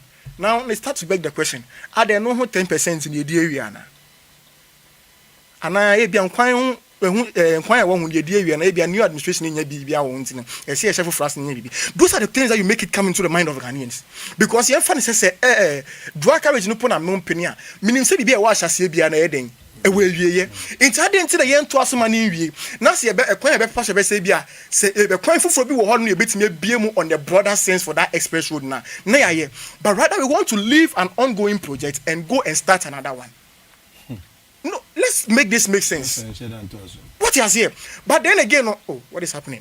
Then again, you have political apparatchiks who will come out to defend, because I've been reading policies and how do you call it, some comments about MPs or ministers and other things. So I can say, oh, the express road is better as this. Mind you, no one is saying the expressway is not better. It is, because one MP said they are missing Kumasi. Nigeria say, what you say? Who's one MP basic kwanso so Kumasi now within 45 minutes an hour no we do. That's what we want. But then, fund wise, investment wise, no. Do we want to do away with the multi-million-dollar project I invest in Sikana Shemwe no? Ni asanka say asanko raise funds and now create funds for just to invest in another project. How bad can we be as a government? It is very unfair. In my opinion, sometimes let's put the political games aside. The entire or by being person or better us and say, "Mami control." We know what happens in this country. Say, "I buy way dance way better us." Oh, yeah, ni esha here. Refi, thank you. And it's about time politicians come to that realization and understanding and say, any project that is being done for the Ghanaian people is for Ghanaians and not for them. It is sub statements now you make it say in a year where you didn't do anything with your own money. The money is not yours, because mind you, tax and sign the tracker. So why then do we sit down just for politicians to play these games with us? Say, I bang we shall see to me to us when and honorable meeting actually projects and policies since Nkrumah time immemorial to His Excellency the former President Jerry John Rawlings to Kufuor till date. Multi-million-dollar projects but because we believe say NDC ye na say ye ban ye beto aswa omo de beji omo din say omo no me say ni policy bia. And mind you, we have government officials making such statements say, oh, yeah, ba ya omo ni program bi enti na ye adwuma omo ye no omo to ato so omo bi omo nya bibi ni ye nhwe. What you say? Those are the things that political appointees and political apparatus say. In Sebes, and a main person of Abeka say, eh, bia, mini program and I'll be a policy bia or maintain. So all the program the bar, no matter Danny and near for free, being a dungal, I'm saying, we know. And as a means to mean that in a year for the end, oh, yeah, mean yet. Intimate, as all man now, more stampede the progress and the development. But you know who I blame? Who votes the government into office? Thank you. What do you understand before you vote the government into office? Thank you. That political and tribal bigotry, as Sanjifo and as I account for the MPP, and apart from the NDC, and before see NDC and I can also pay NDC points, those are devilish statements, sir. If you kind of establish that thing in your mindset, you will never come out of mediocrity. Because at the end of the day, you are not able to call a spade a spade. But that means a mediocrity soon am I oh, who say? Because Obi Tuaba, like you always say, let's check or look at the optics. Obi at the optics and final. And I'm saying I'm left or original left there. And say queen. Mami fa wencho musima honorable ashikote. Mami me post me video be talking about the America na me bone chebeka say if anything. Odio. Okasa me bone chidodo. I made a statement about it. Say sometimes the mediocrity level no odio mo fin say be a school phobia any ho no be anko school mu nya hwe no. Etwem. This is a time that the youth of Odio are becoming very discerning, and we are asking questions. So I posted something on my TikTok and I'm saying, these are tangible questions that the youth or the people of Odio said I should ask on their behalf. Mibusano, every major promise that he made to the people of Odio till date, what has been the major step? May catch up. The MP of that constituency do not even know what is going on. After I made that video, that man came into my DM trying to explain himself, and I have the evidence, and I'm telling you, anybody watching, I told him plainly, I am not the one you are supposed to explain yourself to. Any tangible MP. That man, and because yes, I retract that back. The honorable MP, it's not. He came to. Oh yes, I still have his number respectfully. I still have his. No, not to respect me in any way. I respect him so much. I respect him so much. He knows that. You get it. But the American say, I just want the youth and the people of this country to be taken serious for once. Who say a whole baby say school now? I'm just using that to juxtapose what I'm saying. But say no. Now the people are looking through the lines. They're just reading in between the lines to see so the problem way bad now program be bad. Me person me here and I'm busa say the government has launched major initiatives in this country. True or false? The entrepreneurship program, apprenticeship program, and only the MPs. Tell no to me a training or trim the minds of their constituents, not to me tap into it. I will do you. And I make say, honorable, I make control. I don't know constituency. At the moment the delegates are able to vote for you to become the representative or parliamentary candidate, you know, it is just automatic for some constituencies like Odu. They say automatically. Say you win the seat. It's as a yempel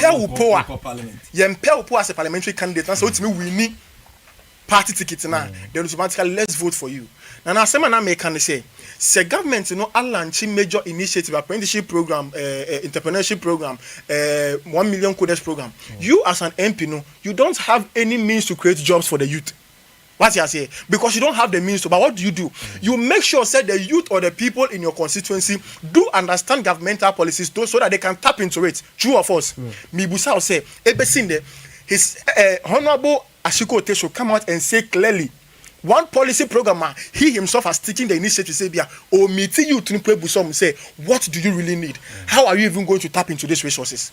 And I'll always applaud Honorable Edem Agbana because quarterly. Thank you.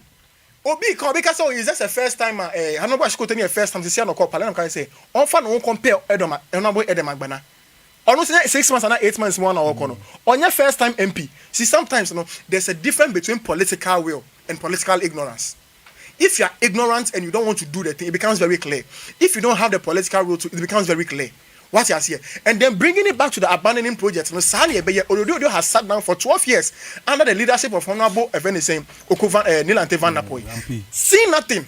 And then you as a new energy, a youth that we believe in you, so you can come and do something. No? You are also messing up along the way. And you are saying, oh, and now I've taken note of the traffic light, I say, and then we are working on it. Government is not an event. It is a process. And I'm saying, I understand. But sometimes, but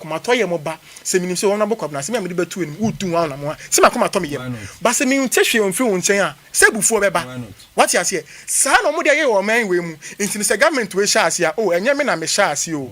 Intimate, and then it makes it evident to say, okay, say I dear we no, say me quite twice because saying the womb, see you do scary. Me she be. And I'm interested. Whether you like it or not, they can say whatever they want to say in this country. That one is also an interest, and it becomes very bad for us as Ghanaians. Say we can't really trust in our leaders to do something willingly for us because we voted for you, or that appointment came as a result of trust.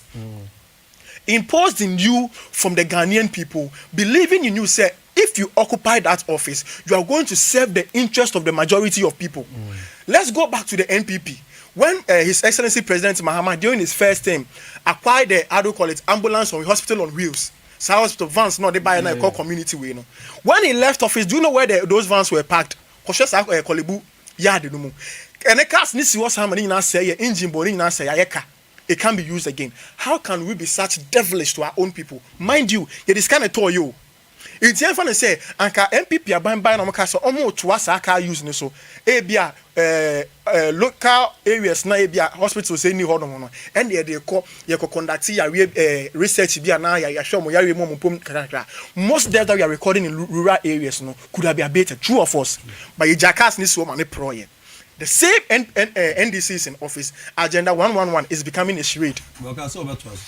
Sometimes, what didn't Senator Akufo-Addo say? And I'm going to say, so per se, books Mudia. I can mention 2001 projects since 2001. Are binding in that car specifically, someone baby to us. And to date, all those projects are there. And Amibusa say, why do we do such things to ourselves as a nation? Mind you, you see, when elephants are fighting, it's the grass that suffer. Some more young political comparison, political jargons now. Why am I a break? A firm for a break. And my memory was shocker. Do you know it got to a time in this country when we are talking about illegal mining, we have party about sit on TV to compare, say, which government issued the most mining licenses?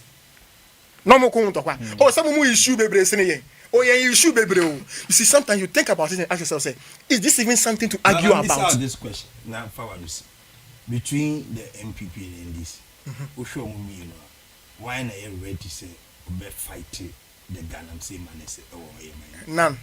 Oh none. Do you know why I'm saying none? Because looking at the president, the current land minister is certain. It's not about launching, no. It's about the action that we need. Read the skill development. Could you know to go, then skill development, then I work at because the people have been so. Kodobonsu now can achieve any Kodobonsu NDC new Infaton keke. What you say? And now Kwame Pepra not in the baby no. That be Kwame Pepra so Asante regional minister and boy and Anam Kochini. Thank you. What you say?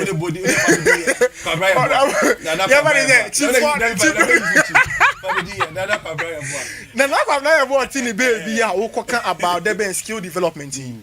What has it got to do? And honorable same way say, see a lunch in New Year. Who sees to the implementation of the lunch? He said the people are really following the guidelines. It is not about the luncheon. The president and the former president said, that is the same president that the current administration. We have so much trust in this government. That's the reason why we gave them a landslide victory. But my honorable, I can't say one of the journalists I like to listen to, not because of politics.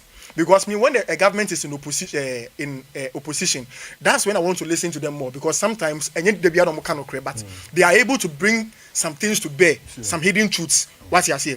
Mitier, guy we I like his show Good Evening Ghana. He says something which is I'm trying to resonate with right now. Or can I say, time will vindicate His Excellency President Akufo-Addo.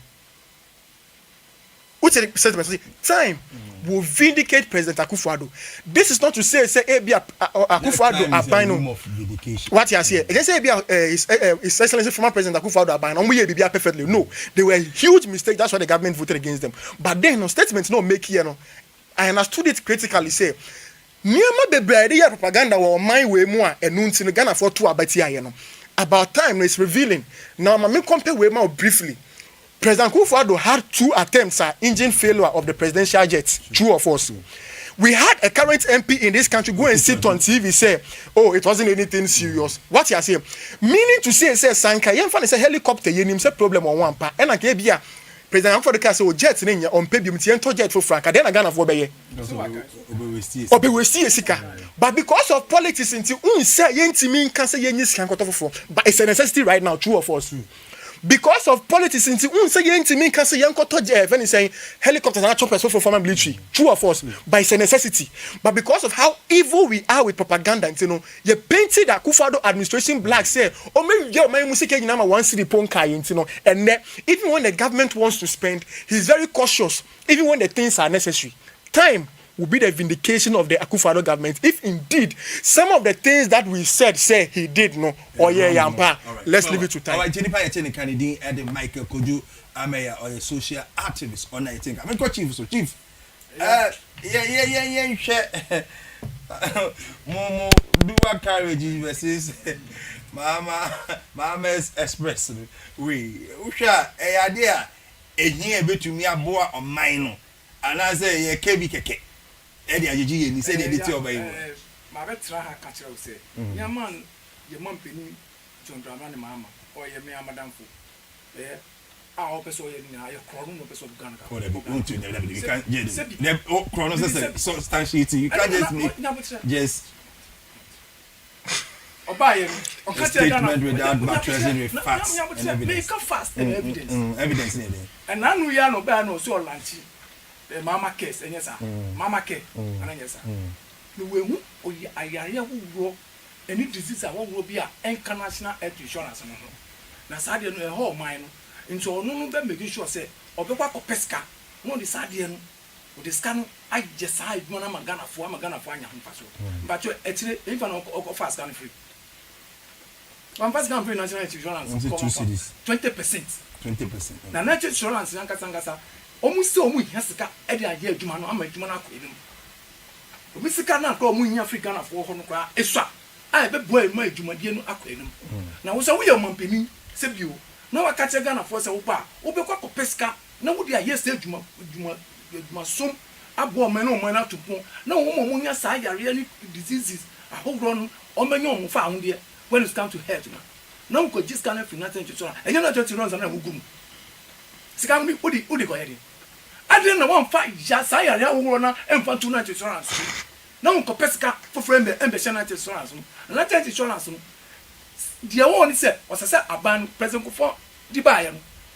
Yama here talk, a year fat, Sikaka cry out on so, this can be now. Bansa Copesca for baby, corporate institutions, ankran kro mu ye adwuma no ma omudi omo ban ska na ban de ahyem enya sa na etie enya sa na eni fa ne na te insurance nti wo man peni asa wo yi 20% every na te insurance no good na ska no ifa na udi ko yeke mama sa omo won fatu mbi omo ban 2016 2014 2015 but oka say kro no there a politics a friend be collaboration utimi ji wa na da ko sha le bi no audition enyi last one ji 20%. 20% what you ko sha odi ko sha mahama case ma say dey access ni edien the access ni edien for free medical me ba how do you assess the program tell me how do you assess the program say we kita national insurance card mpacho mboa nti na ebe dey na Ghana for we say national insurance card na we kita we assess F insurance card na we kita we dey assess the program na you true say national insurance card na we dey assess the program mama ke na fa hunka ebato ukofie na wa ma oyi sta so fami aduane man kwala uko ye uya ni aduane kama afi odi aduane man kwala no o san ka tell we say sika na udi man embom esu ye bom but o san so the ingredients for fresh eshemnity it is fast can man ubeti ase kwa bra wo ka tell so fam ko shemodi mu ko ashem enama kase odi nyina ahye kwan no wo ba odi man o say o this time no esan say unam no o say ma wo me santi cheskan foforo ma bi mam na me ko ji gusen na bi ko to nam na enu enye kro no say ma bi ma wo fatu ala ya skala so we be so bo kro no skala so no e bi o so sise ju baka say o be so bo kro no enyo o be kan 2014 2015 2016 na MPP for na o mani ma ye din just say here politics omani ma ye din to the extent the same Crawford di miensa mienu a day ye man penika say onu num say omani ma ye din enti any appointee of his government oba make sure say oba yi 20%.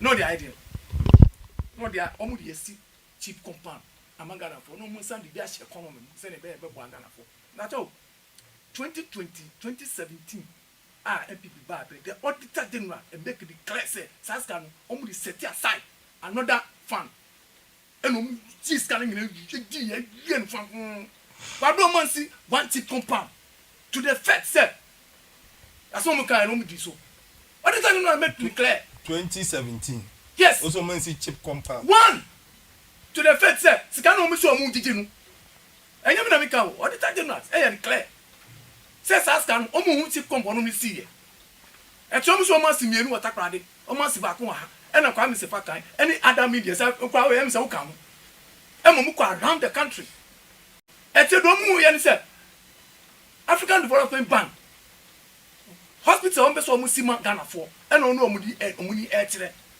eti me ye me won say man pani ne mo ba ha kan nyina na e fa ko no sem e yo on be so mu si tu ma e bi o mu ba na o mu kate Ghana for say o mu ji tu obia om di two ahuro be say won twi and on that Ghana for including 4 series 50 series per 1 liter of per 1 gallon in petrol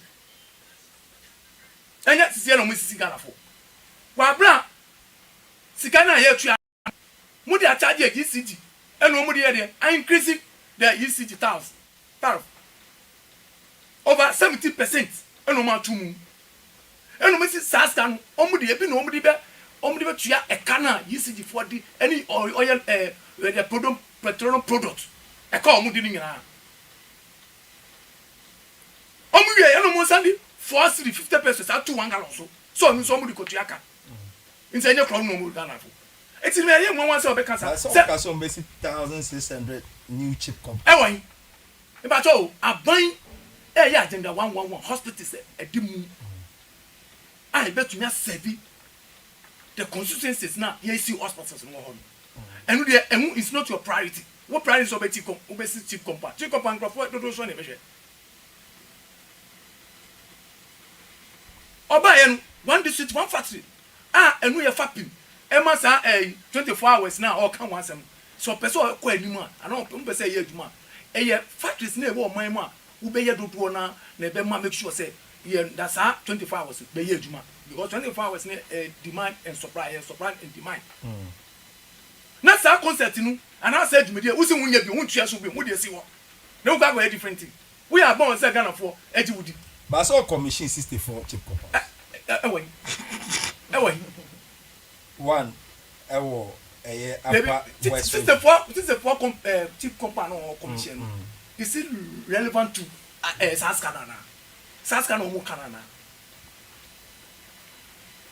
Saskana no so be chip copper no am Ghana for enu no mu si ya na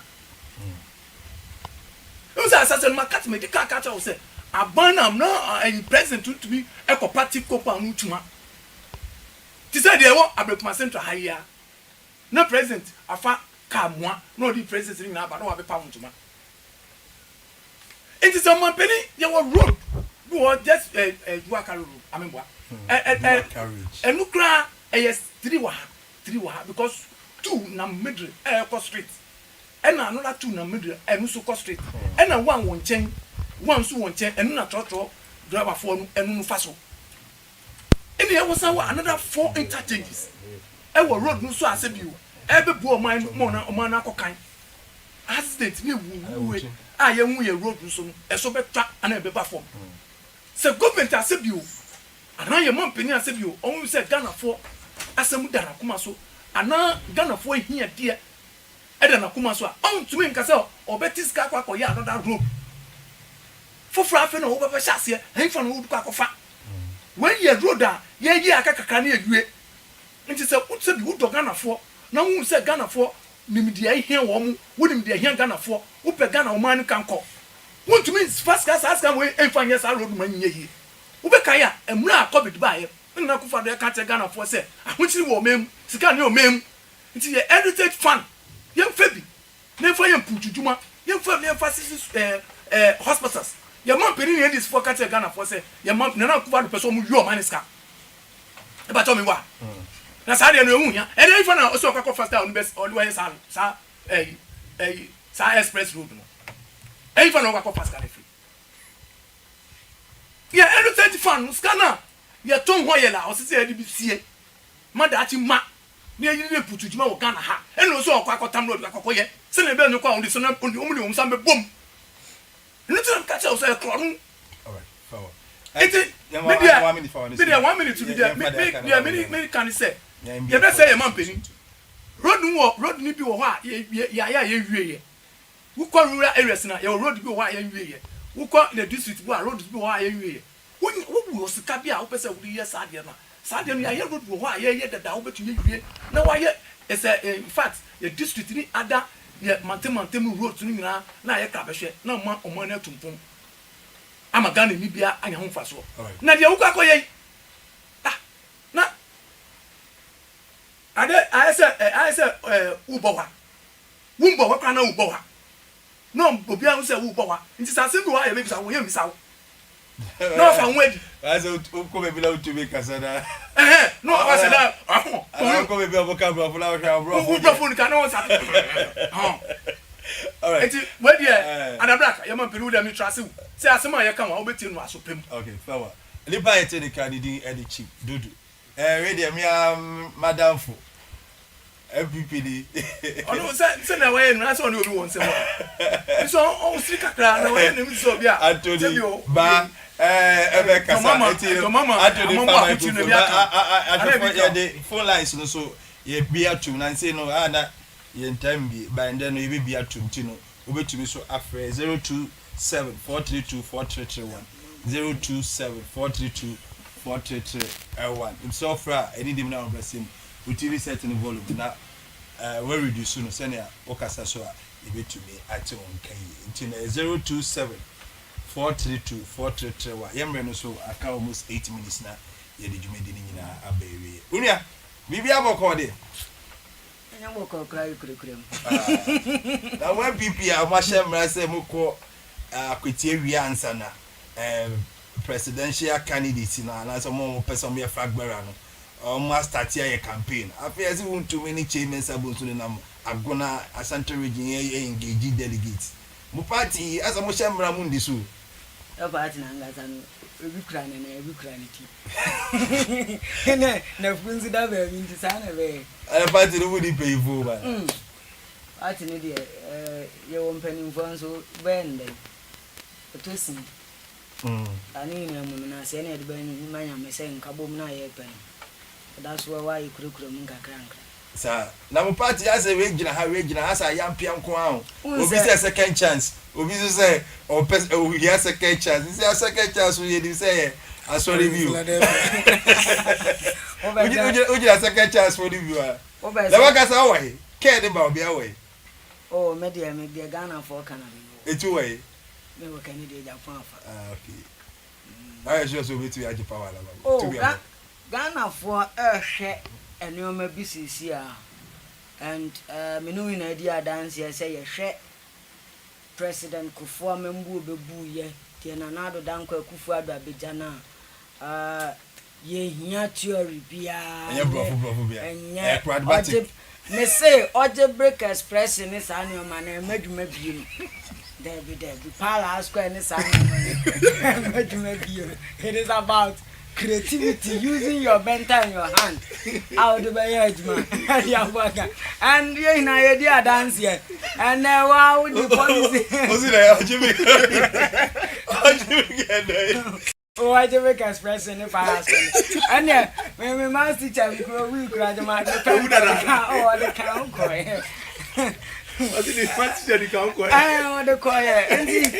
Ghana for now because since you are now do the free senior high school na Bama kwale nyina ko school and opa kwala akura akwotena ncha akono anu aduane ama akura wunya bi ya kan se ye benya adwuma de ama nkwala no na mo nso free school no mu ba o mo nso mbeye den fa mabusua no and I believe say Canada Japan obi a wa start adwuma ne dada Ghana their politics yeah kaso be the politics ne private life e bo my Ghana nchechire ya o untumi yi Canada Japan ensinche entimi misusu se from the onu asase wo ne na ho within the NPP minua ye nyina di adance ye se Canada Japan ye obi a or ye just MP a onya minister da by the signature wo ba bia 37 the signature ho even kwala classroom gran the signature ho Canada the signature oh media men kan me na nansan ya wo kokumasi ya nkofo esi ya o nya abotre na men kama sem okay minute nkofo esi won prima tasko niko ehu Kennedy e kowo ne sikan Kennedy ka se wo kosra na ojiwe so wakwa amanfo ya twe wo moto wo fom ne ade na wode na ne hu ma me ne se papa wa ba boayen boya na kwa ne fa akuru on the pick up of fa akuru ye hu yan se hwi ade ma se den Kennedy se mo famwa ene best ni sika wo san de boaye Kennedy koye infrastructure wo mo ye ne ade nyina no okse wo mo bo de onu nso as a politician betumi aye de abo no oye Kennedy Japan nko a na ye politician Ghana wono enya no ndokwa nkwa no Kennedy wo hu se wono wo kura GFA position bi da enso anasi guga na football Kennedy na solid line Kennedy anasi twa ntro de to amanfo ne adesu na oh anasi na wo ntwa ntro nka hwe obi a ye twa sika buma ate se ye kwa apila kore akwanse ye bema no se 2000 grade account na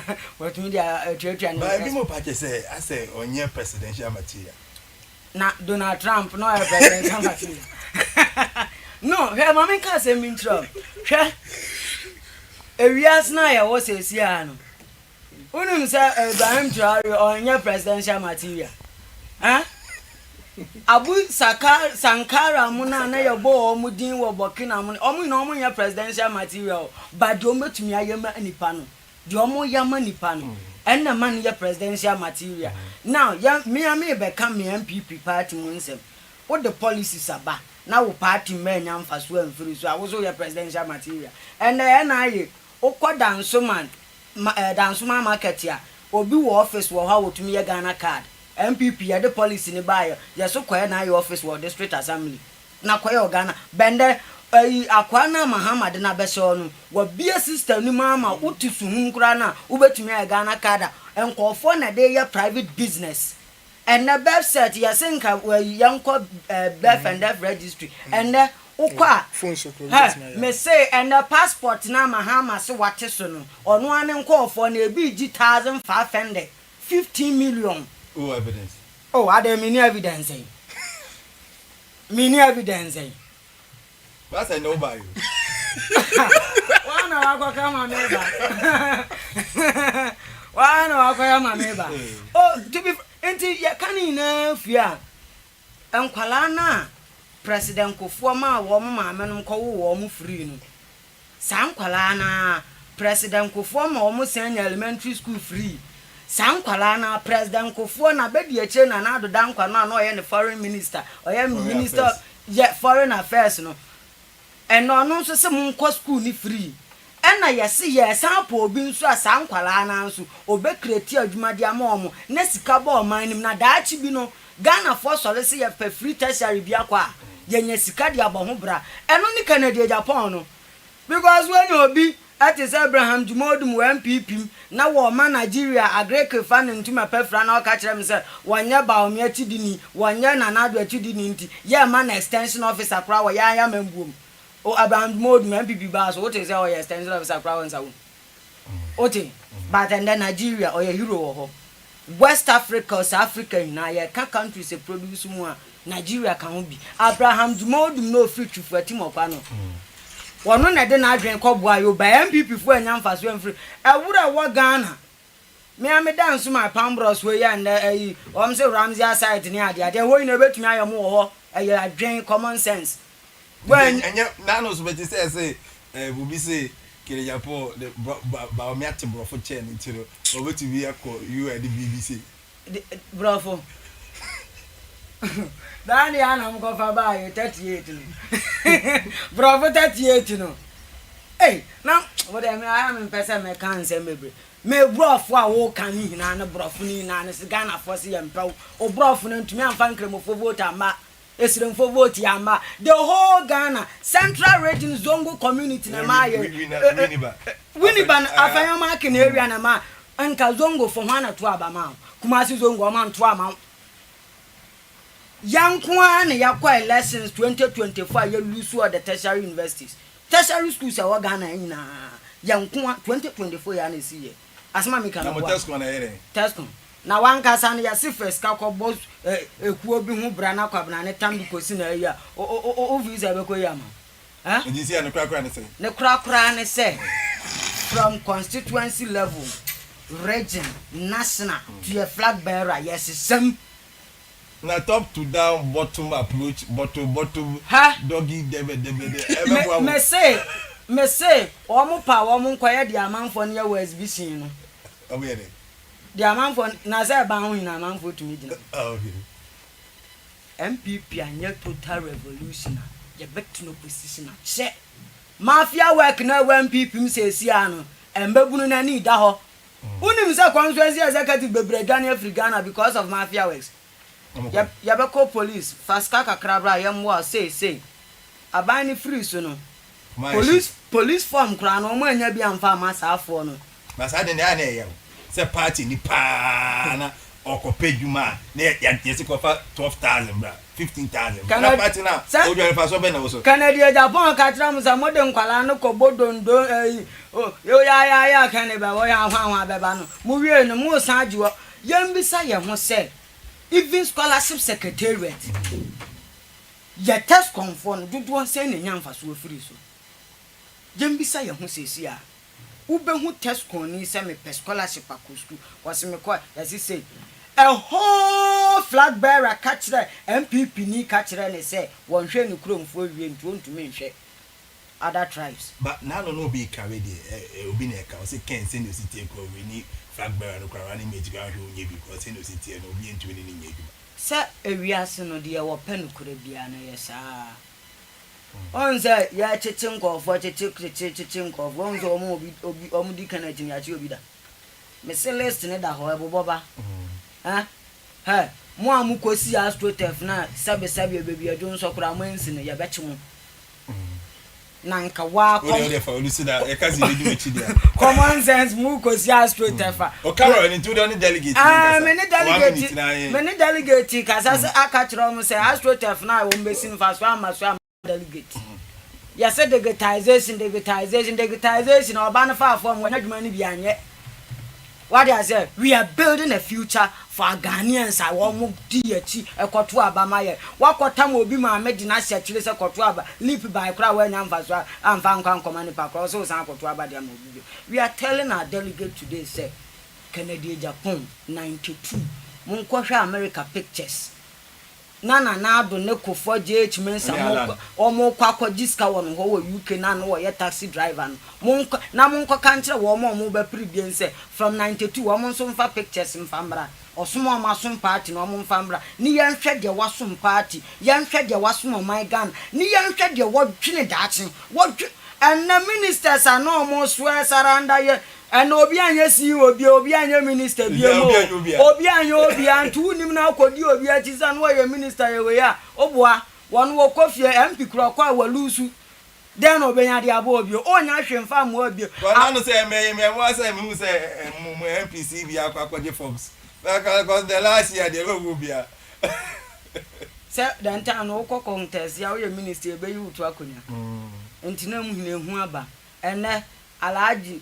wole na wo che na san amuna san Ghana for pempuntuo alaji kai astrotef no be gina so commission na nka wo ti ahwe no astrotef na ye media me come sense astrotef na ye swimming pool media ye ya na say ye develop sports facility dia Ghana for so ye developing the right way.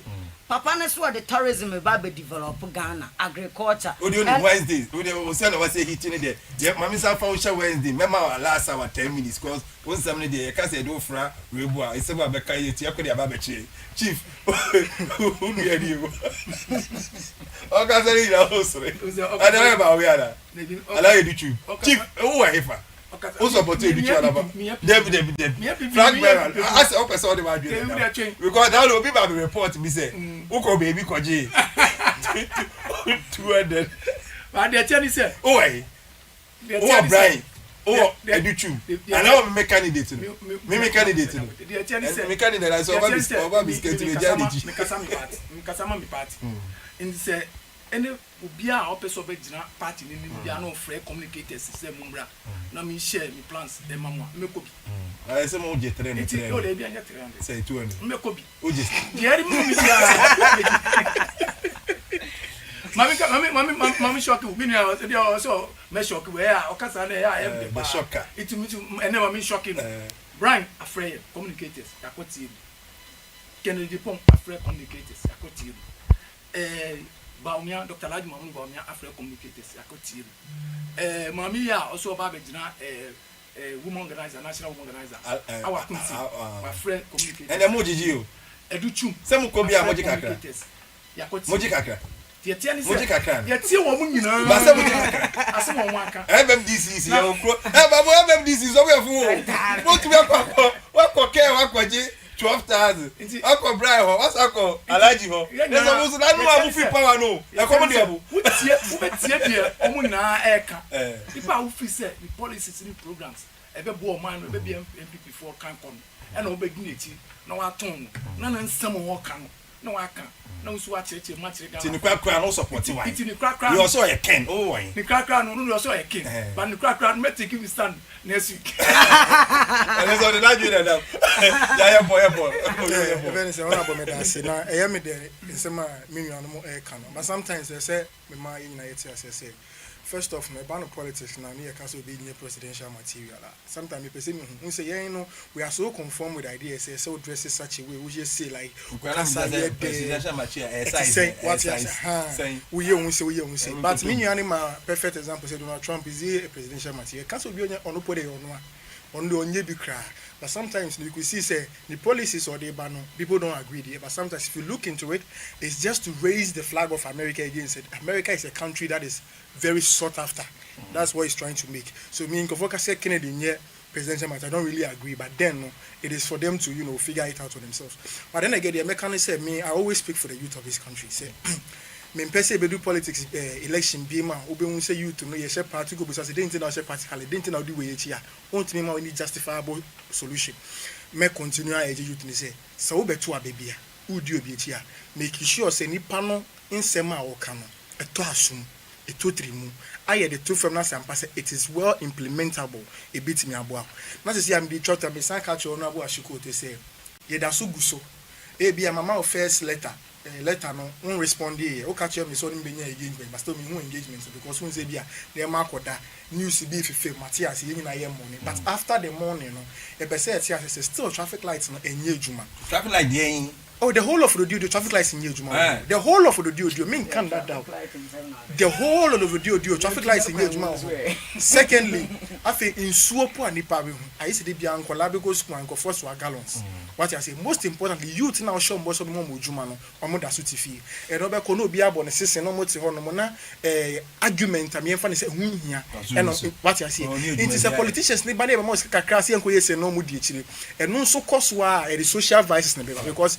Come on, me need brand heading and nam into me catch us on number. Remember that pound say Juman Abeya, Miaweni, lobby for the youth.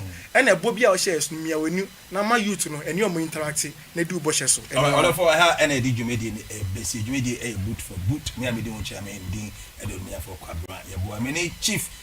Good, Greater Accra Regional Communication Team member, my MPP, and I'm Miami Wasanan, Anthony Bar, or also there was a Kenan and Kojamaya, also social activists. And now you're trying to be my daughter, Sabri, but NDC went to me, and the same comma production team. I'm going to Wednesday, they promised me a Sabbath. The same team, never better. So, Miami Crowd, we was in common name.